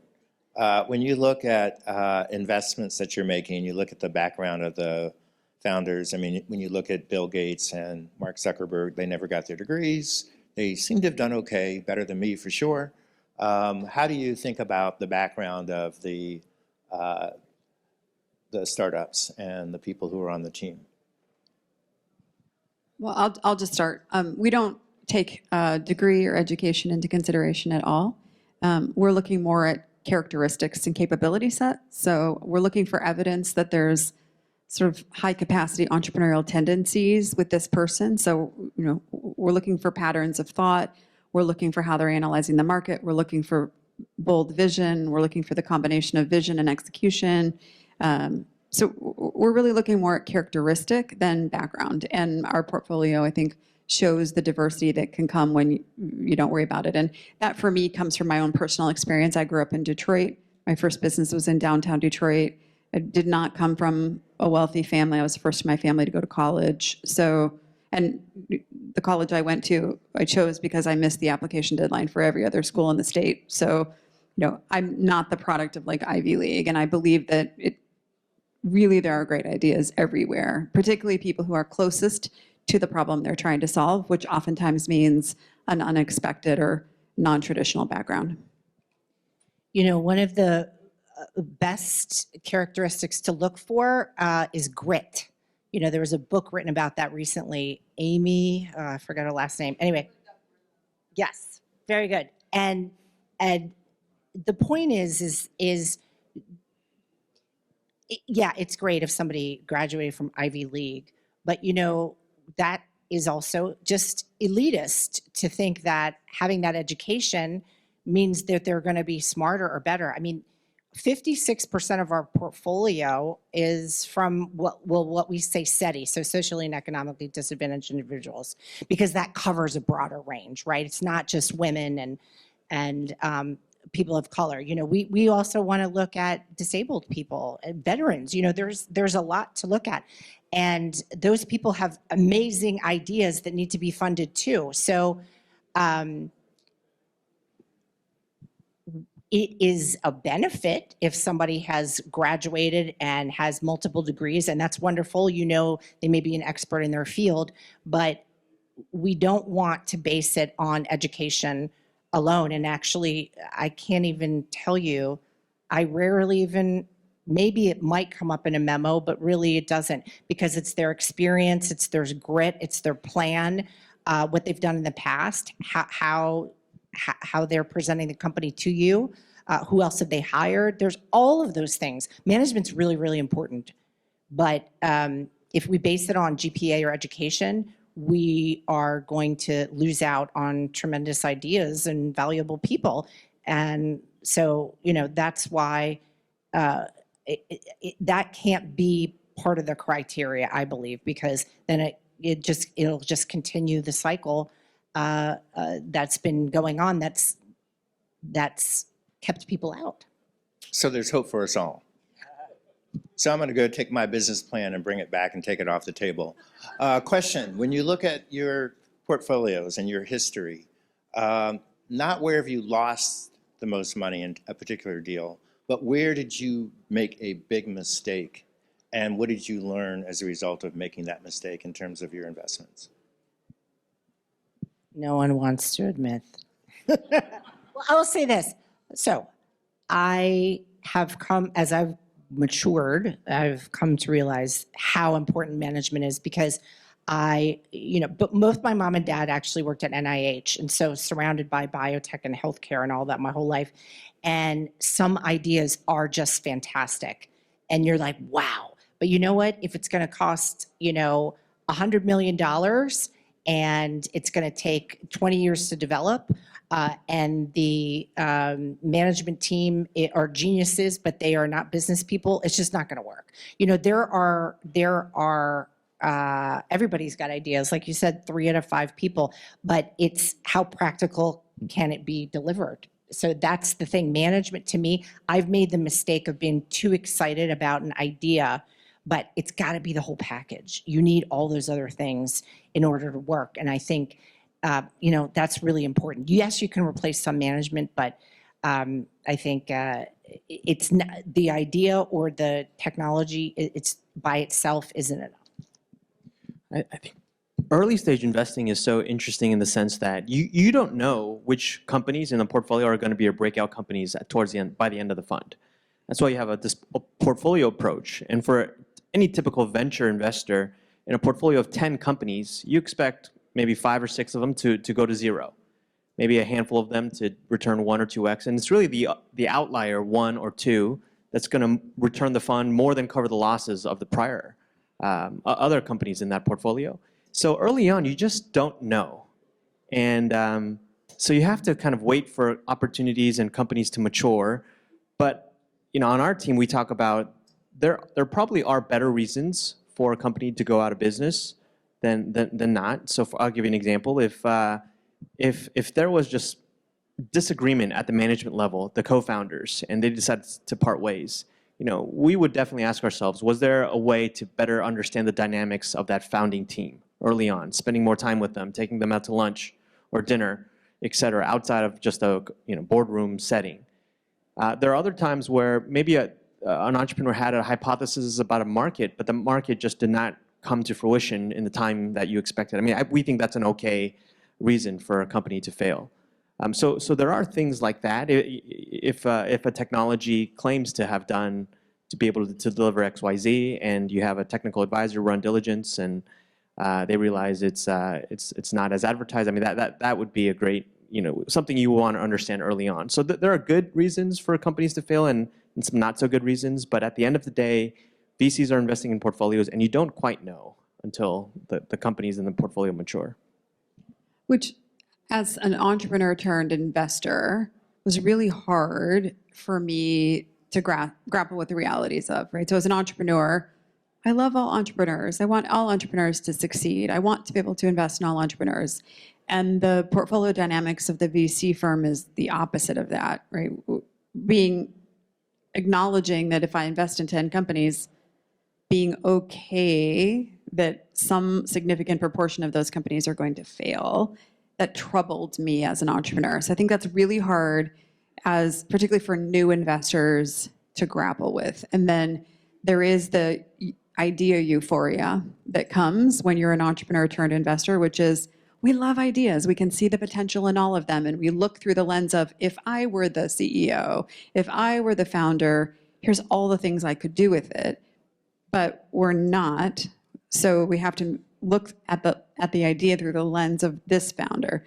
What are the capabilities of this founder? Can this founder build this venture? And it's really hard as an entrepreneur turned investor to take my own sort of ambition and optimism out of it and look very clinically at it. It's a learned skill for sure.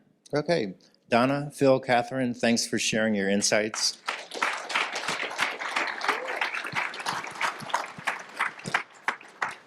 Thank you guys so much, and I hope you can stick around. I'm sure there'll be a lot of questions. Thank you, Bill.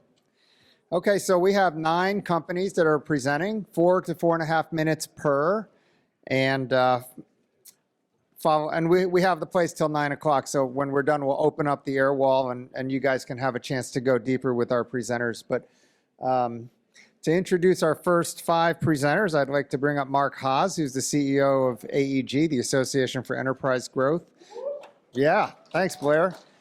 It's the leading network of professional service providers and CEOs in Washington, Baltimore, as well as Tampa, Florida. So Mark's going to tell us a little bit more and introduce. I'd like the presenting companies to come on up to the first 2 rows so you can come up to the stage quickly. Thank you, guys.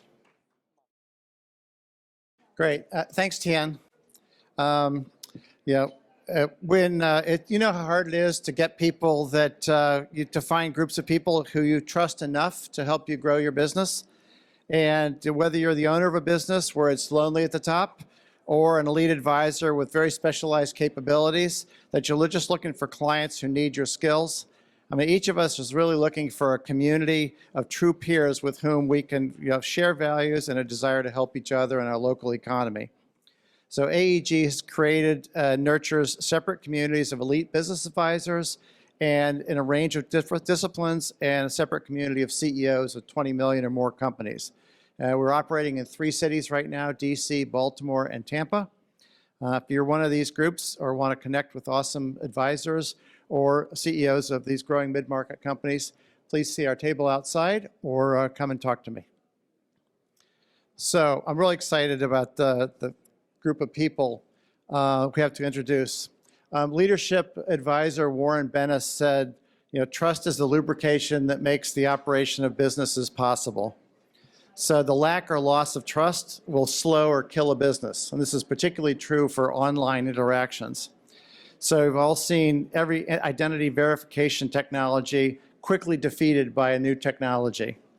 So what if we could leap way ahead of this following technology and have a system that was simple to use and effective? First presenter, Gordon Triplett, is the CEO of Atomic Biometrics, is going to share how they're aggressively integrating advanced technologies, blockchain, biometrics, and so forth, to make this leap. Gordon? There you go. Hi, thank you very much. Guess I'm going to try and turn it on. This way? Well, either way. My name is Gordon Triplett. I am the CEO of a company called Atomic Biometrics. There we go. We are a company that builds secure identity proofing hardware.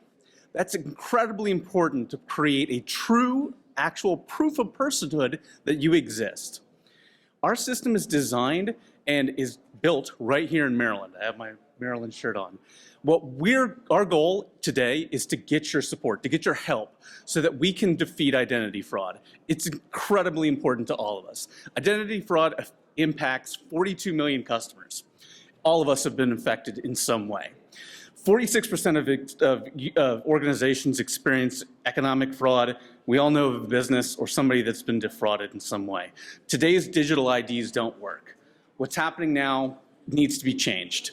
What our system does is it's absolutely revolutionary. We combine your irises, face, fingerprints, and all the things that are individually part of you yourself in biometrics into an individual actual digital ID that's similar to digital DNA. Think of it as a way to provide the proof of you as a human being.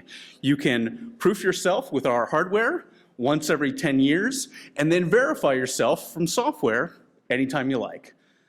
So as part of our system, we provide forensic quality biometrics. Our goal for our system is to capture enough biometrics to determine that you are actually you and be able to provide all the information that an organization would need to proof you.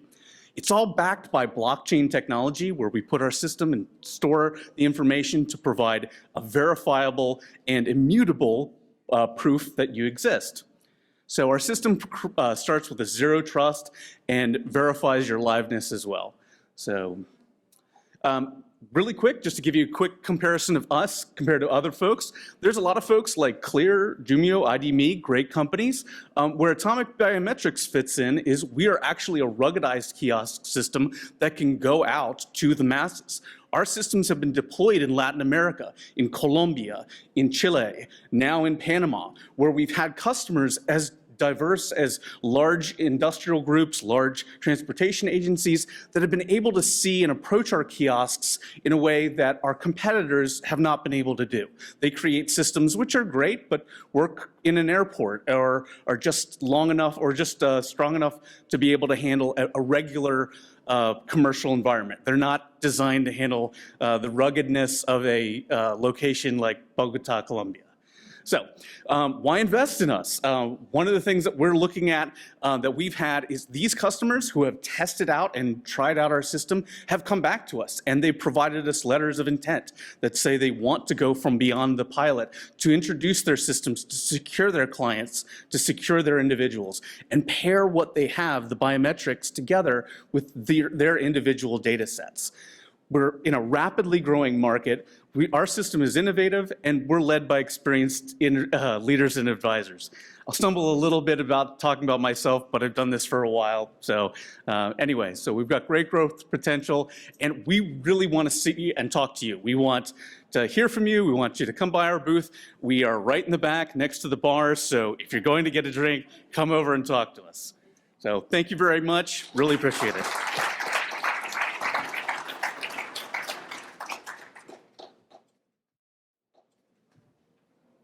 Thanks, Gordon. Philadelphia retailer John Wanamaker said that I am convinced that half of my advertising dollars are wasted. The trouble is I don't know which half.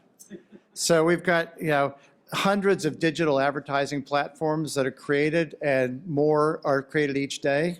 Oh, there's another one. And they're generating a mix of data that's really hard to decipher.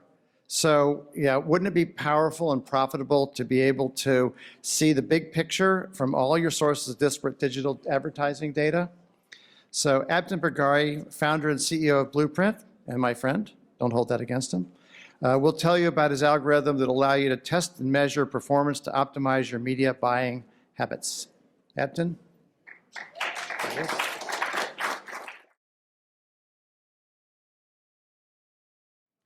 Hi, folks. Can everybody hear me? All right. My name is Abdin Bergari. I'm the CEO of Blueprint, and we are automating advertising. And a little bit of my journey, for the last 12 years, I've been spending my time untangling problems that technology creates. Actually started in the legal industry and built, is this my clicker? Good. Built the fastest growing electronic discovery company in the country and then sold it to private equity. And after that, I set my eyes on advertising. I want everybody to just close their eyes for a second. And I want us to all imagine a company that advertises. Some of you guys might be thinking about big companies like Nike, so on and so forth. Others might be thinking about maybe the shoe company on Instagram that's really good at targeting them, right? The reality is that all these companies share a common problem.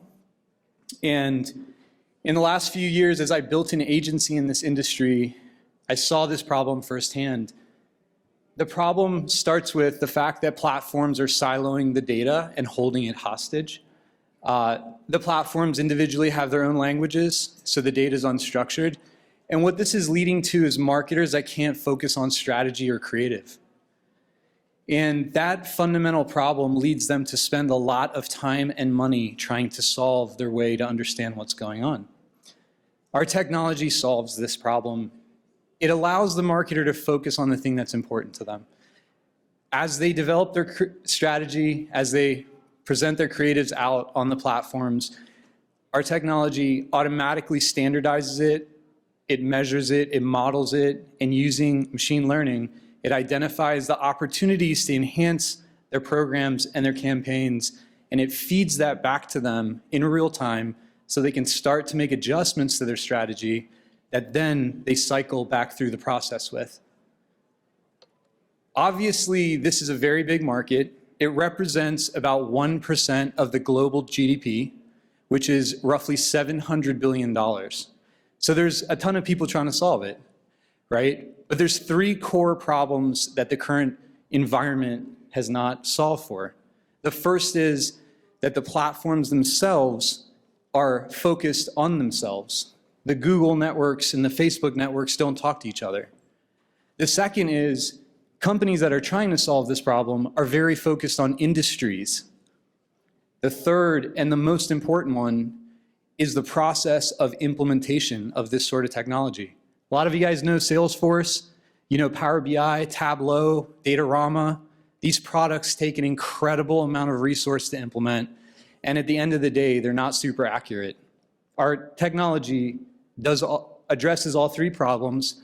It automatically implements the existing marketing stack of our clients, and our traction kind of talks about it. This is great, but really the key is our first client, Bluetooth.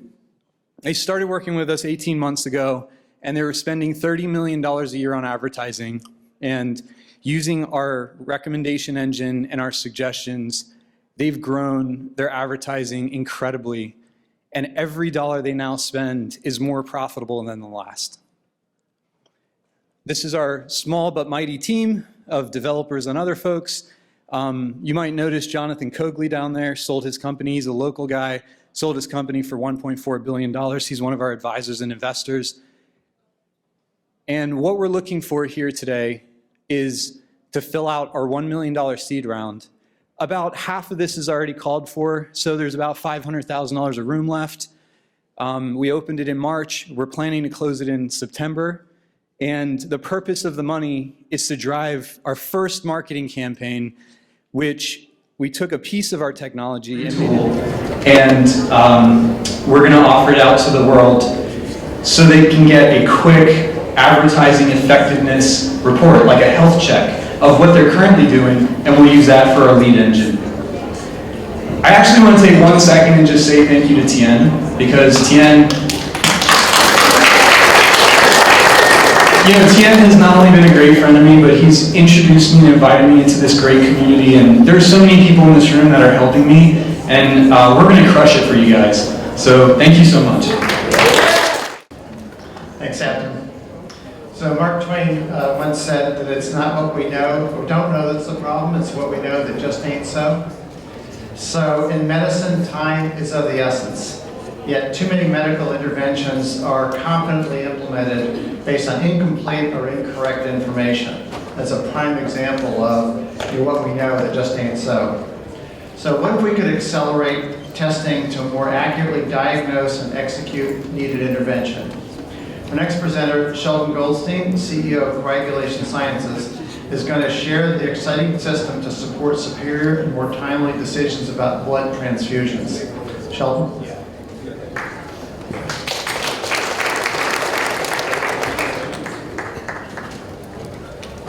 Good evening, everyone. Our goal for the company is better and faster control of major bleeding during surgery.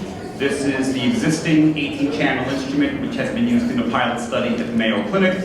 This is the cartridge, fits in the palm of your hand. It's pre-filled with reagents that can indicate which therapies will solve a bleeding problem. Okay, so this should now move to the next slide.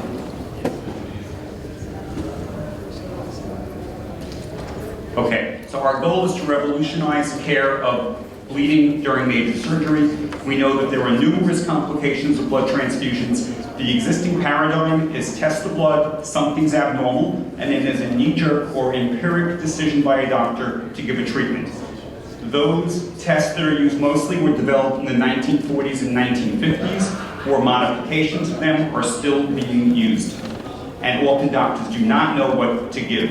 When patients are seriously bleeding in heart surgery, liver surgery, transplants, postpartum hemorrhage, we know biologically the bleeding disorders are biologically different, yet all patients get the same treatment protocol. Okay? Our goal is targeted therapy for each patient's individual bleeding problem. So instead of saying a test is abnormal and a doctor thinks what to give, this cartridge is pre-filled with all the reagents, the hemotherapeutic substances we have to treat bleeding, and we test in the cartridge, and we can determine in under 10 minutes which therapy will actually correct the problem.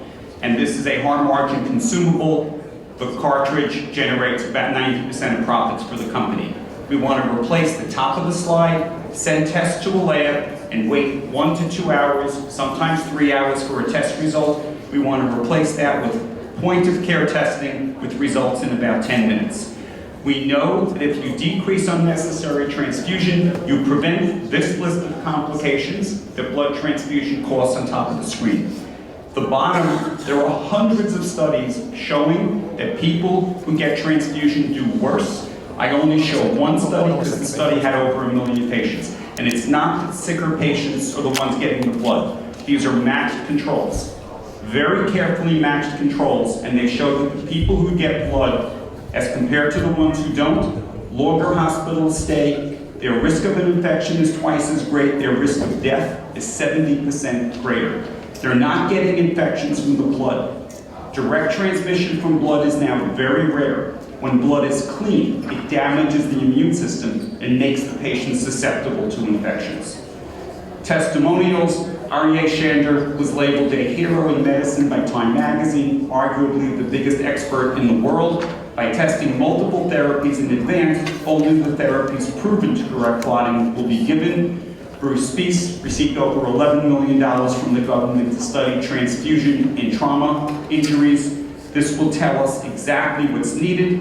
Paul Ness, Senior Director of Transfusion Medicine at Johns Hopkins, located in Maryland.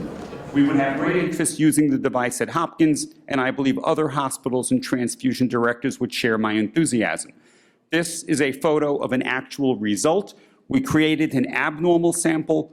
The reference channels 1 and 18, the blue bars all the way to the right show that no blood clot has formed because the substance is missing prothrombin, also known as factor II. And what this system shows, fully automated results, 8 different chemotherapeutic substances, 8 possible treatments in low and high dose.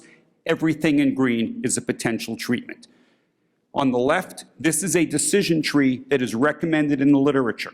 A doctor does not have time when their patient is bleeding to make up to 15 decisions with test results from 3 devices.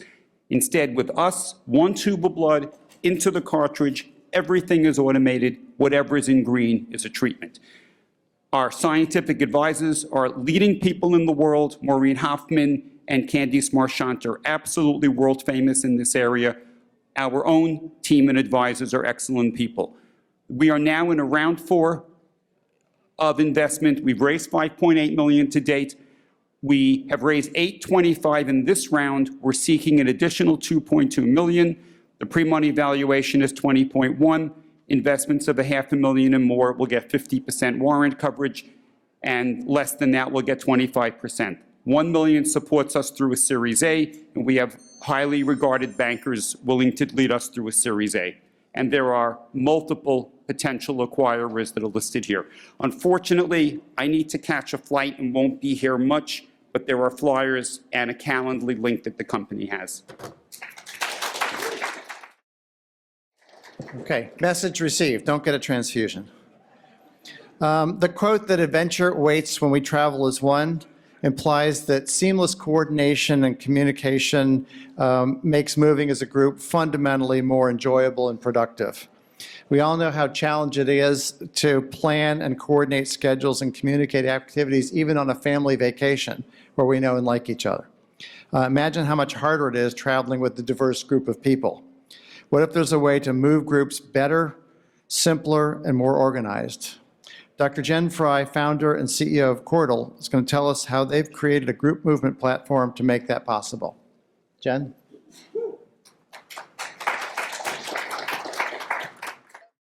Y'all look good today. Y'all look good. Let me tell you, y'all look good today. I am impressed. Give a hand for the people that came before me. Some of y'all is amazing, amazing. Okay, so I am here to revolutionize how you move people, because like he said, baby, we want you to like people after you come back from the trip. So I am Dr. Jen Fry. I'm the founder and CEO of Cordal, and we are here to revolutionize group movement. And what we mean by that, we mean when you're executive assistant, you're moving your CEO, and you have to manage all those itineraries, you need one place. You're going for trade shows, conferences, retreats, all of that good stuff. You need one place, and we're here to help you. So my team, we are public school through and through. I have a PhD in geography from Michigan State. Go green. Listen, Ann is from Michigan State, so we are through and through public school. So what we saw was that right now, moving people is like herding cats. There is no real-time information. You have difficulty because somebody's making spreadsheets and Google Docs that no one ever follows. Why don't y'all follow those damn things? So we have right now, it says 75% of people say that's an inefficient use of time and labor. So we are here to get your time, labor, and all your frustrations out of the way. So what we've decided to develop is a platform, and you have a web version and you have an app, and all of your real-time information is in your hand. Itineraries, communication, broadcasting, polling, everything that you need to move a group seamlessly is going to be in the palm of your hand, other than someone sitting at a computer trying to sit there and keep saying, hey, when is their flight land? When is their flight land? You don't have to worry about that because we have that real-time information for you. This is what a few of our slides look like. We want to make sure it's easy, it's accessible, it's inclusion, because we want everyone to travel, no matter if they are disabled, a caretaker, a parent, whoever it is. We want everyone to travel the same. So where we're at right now, 5 months in, we have almost 300 downloads. We have 50% monthly increase in downloads. We've surveyed over 400 people. I've done about 70 interviews across all industries and realized that this is a humongous pain point for everybody. Right now, we are partnered with 2 or 3 athletic programs as well as has two LOIs. When we talk about group movement, we have a humongous umbrella. Think about all of the things that move people. Professional sports, college sports, destination weddings, homecoming, retreats, anything that you need to move people from one point to the other, we got you. So right now we are solely B2B and we will end up going B2C. And what we have is a layered subscription, $99 to $1,999, depending on participant, host, and events. Our competitors that we're going to do fisticuffs with, here they are. The biggest competitor that we have is Google Docs by far, because it's free and easy. And so we know that we can have complete control of group movement. So let's make you money, my friends. That is our goal, is we want to make you some money. So I'm only right now looking for a select group of large investors because I've bootstrapped it myself. We have a safe cap of 4 million, 20% discount on the next round. So what I'm asking, meet me back at the table. Eat all the candy I brought. Tien and Skylar told me to bring chocolate. Y'all better come eat that chocolate. Come and meet with me, chat with me, download it, follow us, share all that good stuff. But let me help you move your groups a lot easier, friends. Let me help you with all that stuff. Thank you.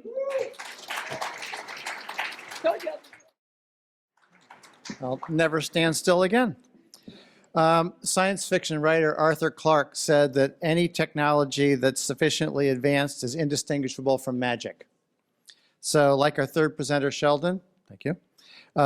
There's some amazing medical technologies out there to make treatment better, faster, and cheaper. So what if we could take a well-accepted treatment for something like brain surgery and something that's been used with minimal innovation for over a half a century and make that faster, cheaper, and better. Richard Russo, and it'd be like with a wave of a wand, will make it all better. So Richard Russo, the CEO of Endomedics, will share with you their amazing integration of technologies into biosurgical devices in what looks like magic, but is just genius science. Ladies and gentlemen, the amazing Richard. Good afternoon. Endomedics has created a novel chemistry platform for a series of biosurgery devices. The first spin-off of this platform is an absorbable hemostat to control bleeding during brain and spine surgery. This is a high-value, large IP opportunity for which we have strategic IP-protected advantages.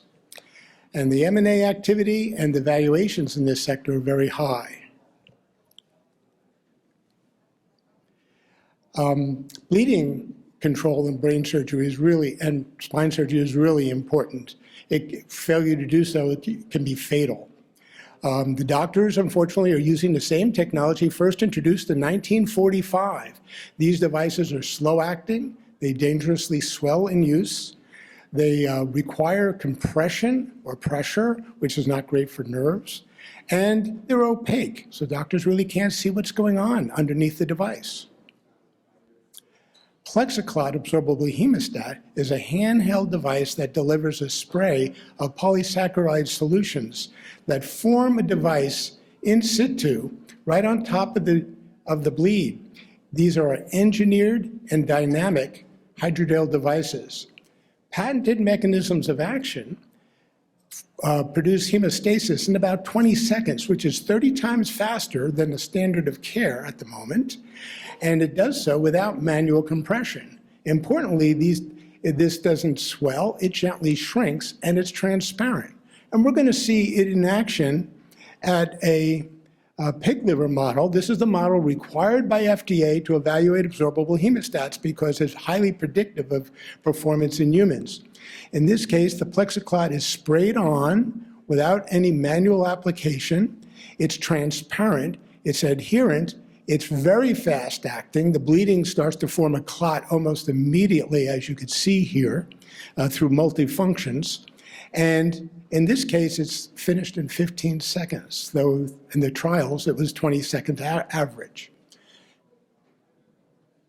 The opportunity here is 5.4 million cases a year in the US and target OUS markets for a $1.9 billion market opportunity. Competitive products, well, there are 3 that dominate this market, 95% share, all based upon the same legacy technology. They're slow acting, they swell, they require manual compression, they're opaque, and they require biochemical action. We have developed the prototypes, tested them 3 times, gotten the basis for FDA for regulatory superiority claims as well as breakthrough device status. We have early engagement with strategics now. We've won 7 FBI and NIH grants, and we have a very strong patent estate. I am a 30-year-plus vet of the medtech space with 2 prior exits. Our VP of R&D, Piyush Modek, really created this by working with some world-class consultants such as Mike Jaffe, the former chair of the polymer section, the American Chemical Society. We're driving toward a exit. We'll think that these devices are acquired prior to formal FDA approval, final FDA approval. And we're here to try to close out our seed round, $4.2 million seed round, in which $3 million are already in. The pre-money valuation is low, $7 million. There's a 10% New Jersey angel investment rebate.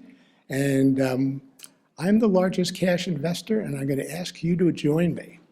So thank you very much, and we'll be back at our booth. We have a lot to show you. Take care.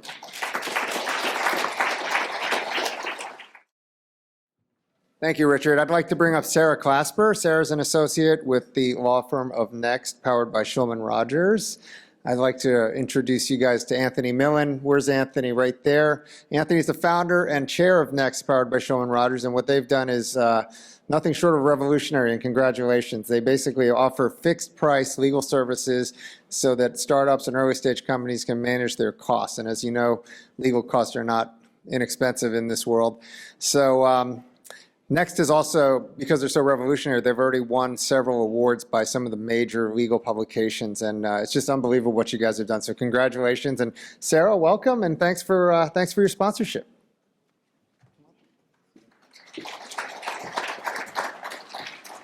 Thank you, Tien, and thank you, Skylar, Avery, and the rest of the CONNECTpreneur team for tonight's great event. We are very honored to be a longtime sponsor of CONNECTpreneur, a leading global event connecting entrepreneurs, investors, and other members of the startup ecosystem. Next, powered by Shulman Rogers, is an innovative new way for legal services. We are different because we put our legal services into packages so they'll be reasonable and predictable for our clients. We have designed it from an entrepreneur's perspective so that it'll be reasonable, predictable, and additionally, we also make sure that our clients all work with seasoned attorneys, no matter what they're starting out by doing, either launching or all the way through their exit. We also integrate a robust technology platform, which makes it a very client-centric experience. The first company I have the honor of introducing is HuLens. Hue Lens is a next-generation eyewear company that uses artificial intelligence to create new lens tints that maximize color resolution to make lenses 4 times better, 10 times faster. Please welcome Justin Fong, CEO and co-founder of Hue Lens. Hi, everybody. Thank you for being here. I'm the CEO of Hue Lens. I bet you over half of the people in this room have purchased a pair of sunglasses in the last 3 years. It's a large industry that loves to sell you the newest, next best lens that's going to fix your golf game all the way. But really what they're doing is they're repackaging old lenses that have been there for decades. Why do they do this? It's because it's a really, really slow, expensive process to make something new, completely new that nobody else has ever made. It's manual trial and error.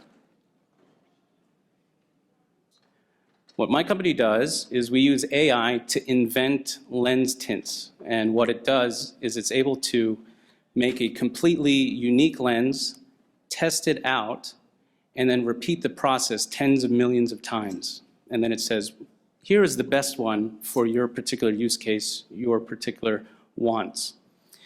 And what comes out of it? We make real lenses in the real world that have the most vivid color vision on the market. They're amazing. The customers, a lot of them, the first thing they say is, wow, this looks like an Instagram filter. I'm looking at life through Instagram. We then customize these lenses for lots and lots of specific use cases. So Olympians and professional esports players and snowboarders and all sorts. I even got a phone call today for the largest maker of eyewear for surgeons so that they can see blood better. So that's another use case I should put up on here. What we do is our strategy is to make more and more lenses fit within more and more different formats within the industry. Bigger is better, broader is better. We gain the attention of the larger and larger companies when we do this. We are a B2B play, so you can't buy product directly from us. You would buy it from one of our customers, any of these, for example, any of these brands up there. What we do is we have long-term contracts and we sell them exclusively to them. After we get started, we then increase the number of use cases that they want to do. So they start out in urban skateboarding. Next, they say, okay, I want the best water product out there. Next, I want to do snowboarding. We started in 2018. We launched our product during COVID. We've been profitable since 2021, and we're growing quite quickly. Right now, we're out doing a Series A, $3 million. The money is going to be used to develop a real hardcore sales force to continue with the sunglass market and then also enter what's called the vision care market. It's all the people that sell you eyeglasses, you know, mom and pop shops, eye doctors that do that. The two founders, me and Dr. Valentine, he's a PhD from Cornell, specialist in AI. We both cut our teeth in the Fortune 200. I had about $1 billion in P&L that I was in charge of while there. And we've developed this on the side, started out in the garage, and now built a team that's quite diverse. I'd love to talk to you also about our tech development pipeline. There's plenty more things than just the tinted lenses in our pipeline. And we continue to develop it. Love to talk to you about it. Thank you, Tien, also. All right.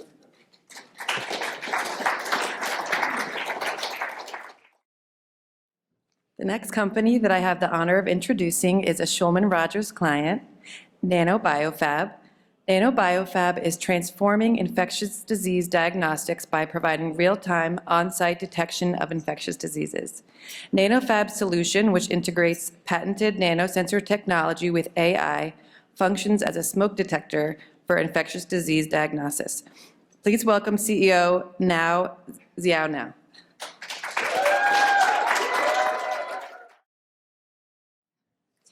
Thank you, Sarah from Schumann Rogers. Our legal team appreciate your great work. Schumann Rogers is #1 firm, I want to say.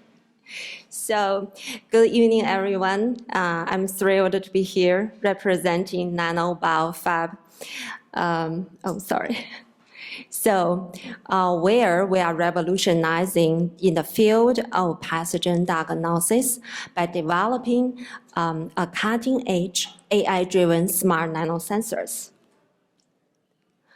Our prime focus is the rapid, accurate, easy detection of bacterial and fungal pathogens. The current methods, as we know, including the culture testing and the PCR testing, are time-consuming and require lab equipment and expertise. So these limitations can slow down disease recognition and compromising prompt treatment decisions. Nano Biofab's smart sensor is a groundbreaking technology for $300 billion global diagnostic market. Like a smoke detector that alerts us to potential fires, Nano Biofab's smart sensor sniffs gases, bad pathogens. With AI algorithms, we identify pathogen type and trigger timely alerts to healthcare providers and patients. Our sensor is unique because we combine a patented, high-sensitive, and compact nanosensor array with AI algorithms. It can detect and differentiate 9 different pathogens with 97% accuracy. Currently, we have 3 product pipelines. The first, GonoFast Smart Cap, is designed for sexually transmitted infections diagnosis using a urine sample. The second, Smart Bandages, equipped with our rapid iNose sensor, provide a real-time monitoring of pathogen growth for early infection detection post-surgery. Lastly, we present a breathalyzer, iNose, a convenient tool for lung infection detection. We have been recognized with $3.2 million on federal contracts for our initial work. Furthermore, to protect our pioneering inventions, we hold 13 patents. We had an initial conversation with 3M and Smith Nephew to validate our market. So what truly drives our success at Nano Biofab is our diverse and passionate team here. So we are proud to bring together experts in material science, AI, biosensor, microbiology, medical, and business, each bringing a unique skill set and perspective. With the launch of our product line and the federal contracts, we project our revenue generation to the tune of $60 million by 2026. So we are now actively seeking to raise an additional $2 million to complete product design, manufacture, and clinical validation. So we expect to be generating revenue within the next 24 months. So we warmly welcome your involvement in accelerating Nano Biofab's growth as a leader in the next generation diagnostic market. So before I wrap up, I want to express my gratitude to all the mentors, advisors, coaches at TEDCO, at Frederick Innovative Technology Center, FITCI, and at our University of Shady Grove Equity Incubator. I appreciate all of your help and guidance to help me, an immigration, scientist, and also women face, to grow up. Appreciate. Thank you. The next company I have the honor of introducing tonight is Shoulders, an AI-driven platform that will make small business back-office processes fully autonomous. Please welcome Chris Simpkins, CEO and co-founder of Shoulders. Hi, glad to be with you today. We're Shoulders. So this is my experience. I've spent the last 12 and a half years as CEO of small businesses and have done very well at a professional services company and a cybersecurity company. And all that time, the amount of time and effort I personally had to spend on running the business as opposed to growing the business was overwhelming. And my guess is that's a common experience in this room among entrepreneurs. Even when I had resources, all the tools, AI-driven platforms and SaaS, and I had people, it still sucked up all of my time. And this is a statistic that is across the board. 68% of founders and entrepreneurs, 68% of their time is spent on back office. It's too much. We've built Shoulders based on my scar tissue to revolutionize this process. And what we have is an AI-driven platform that will shoulder the back office processes for small businesses. And the AI, it's an important element to understand that it's not just another automated tool. We're going to make back office autonomous. And the AI platform itself will be the user of other tools. So we're all familiar with automation and autonomous in vehicles. When we're driving a manual car, you've got your hands on the wheels and your foot on the pedal. And as we've seen automation improve, automobiles, we went from cruise control to lane protection, and now you Tesla drivers, you go out there and you take your hands and feet off the wheel. But that's automated. Autonomous is without the driver, and that's where Shoulders is going. The AI platform will do this. With the AI-driven help here, founders, entrepreneurs can now spend their time on the high-value stuff, customer strategy, cash flow. It will improve their quality of life, so they're not up till midnight every night doing HR and payroll. And the complexity will go down. For this investor group as well, Shoulders can bring organization and structure to small businesses that will make them more investable to you. Because we can do things like KPIs, cash flow projections, pro forma, organize contracts in a way that just hasn't been done before. And importantly, the platform will be able to not only understand the best of breed and best of practices in small businesses generally, but all of our customers will feed into the machine learning that is the platform so that you will benefit from other customers and how their workflows go. Why now? AI has gotten to the point here. The AI revolution is upon us, and we all know ChatGPT, but there's actually some really powerful AI that goes below just the large language models. And Microsoft's CEO a month or two ago recognized they're going to downgrade 30% of employment at Microsoft simply by putting it into back office. So the revolution is coming, and we're here to help. It's a B2B SaaS model. It's priced at a price point that will dramatically improve the finances of businesses. $20 per employee per month, and it's a massive market. Our first target, and this is just the serviceable market within small businesses, $2.5 billion. These are tech companies, 1 to 20 employees, who want to scale and grow. That's our initial market because that is us. By the way, the first customer of Shoulders. We'll use our own platform for ourselves. There's a lot of competition, and these are all the small business tools. But importantly, we're not replacing them, we're using them. You can think of our platform as a team member, not another QuickBooks. We have good beard action going on among the founding team, and we have a lot of experience. And we have a really, really talented set of AI advisors to help us understand what we're doing. We're raising a $1.1 million pre-seed round. We're working toward MVP right now through architecture. We need to hire engineering, UI, UX, marketing.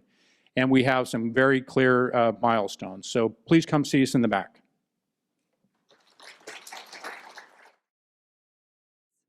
The next company I have the honor of introducing tonight is Wise Cities. Wise Cities offers an accessible platform tailored for older adults to connect with local service providers, allowing businesses and governments to easily and effectively share services with older audiences. Please welcome Kat Close, CPO of Wise Cities. All right. Hello, my name is Kat Close, and I am the CPO of Wise Cities, a company connecting services with one of the most overlooked markets in the nation. We started this company when we recognized our older relatives struggling to age independently, and we discovered a massive problem affecting them and the 90% of people that want to age at home. After interviewing over 250 older adults, community organizations, and senior service providers, we learned that needed services are really hard for older adults to find using existing tools like Google, and it impacts services. Today, older adults control $2.3 trillion in spending power nationally, and their population is expected to double by 2050. But governments and businesses are already losing up to $100 billion each year because they can't reach this audience. So in short, there is a gap between older adults and the services they need, and existing platforms aren't solving it. We are. Our solution is an accessible web platform that connects local markets and benefits older adults and services by giving them access to one another. It has two parts: a customized service finder for older adults, and a portal with a statistics dashboard for services. Older adults input their needs and interests and get recommended services. Services get visibility, data on older adults' top needs, and guidance on how to best market to and support this changing population. So what makes us different? Well, we build this platform with older adults for older adults to maximize accessibility and to ensure we're fully satisfying their needs. In addition, we are multilingual, we work with existing local networks, and we benefit services as well. Existing options often don't include older adults in the development process, which means they are hard to use, frustrating, and ineffective. Governments and businesses have told us they are willing to pay, like the data, insights, and visibility we provide are things they are willing to pay for, and we received validation right away. The City of Fairfax reached out to us and paid us to launch the solution in their community. To roll out, we work with community services like senior centers and local networks like caregiver networks to onboard older adults onto our platform. We then use direct sales and self-service to onboard businesses, starting with those like medical facilities and transportation services. Finally, we bring government services on board. From here, we plan on expanding regionally, starting with the DMV next year, before moving on to target the top retirement states in the nation. We are already scheduling 3 demos with 2 counties in 1 state, and we have 3 senior centers actively testing our platform. We're also collaborating with initiatives right here in Montgomery County and would love your support in scaling those up. Why us? Well, I have built and scaled a community platform to over 40,000 members, and I teach product design at the University of Maryland. And our CEO, Marie, has had her assistive technology work featured in the U.S. House of Representatives. We're guided by an advisory board of experts from organizations like the National Council on Aging and in industries like healthcare. We plan on raising a pre-seed round for $500,000 early next year. But right now, we're really looking for people who are interested in the problem that we're solving, knowledgeable in the space, who are willing to provide us with connections and mentorship. So if you are interested in this problem, please see us after this event. We'd love to chat. We hope for this platform to be the first step of a larger initiative to redesign systems to support us as we age in our communities. So, we look forward to speaking with you. Thank you so much. Thank you so much. Great job, Kat. Really appreciate it. I do want to also thank Delegate Lily Chi, who's one of our big supporters. Lily, thank you so much. Let's give it up to Lily. And all the elected officials and our sponsors, you guys are great. We have the room, thanks to Ann. We have it till 9 o'clock at least, right? So, Jet, why don't we open up the air wall and guys go deeper with our presenting companies, and stay tuned for our future events. I'm sure you're getting many emails from us, so we'll keep you posted on our stuff. But thank you guys for coming, and we can hang out till 9 o'clock. So thanks for joining us.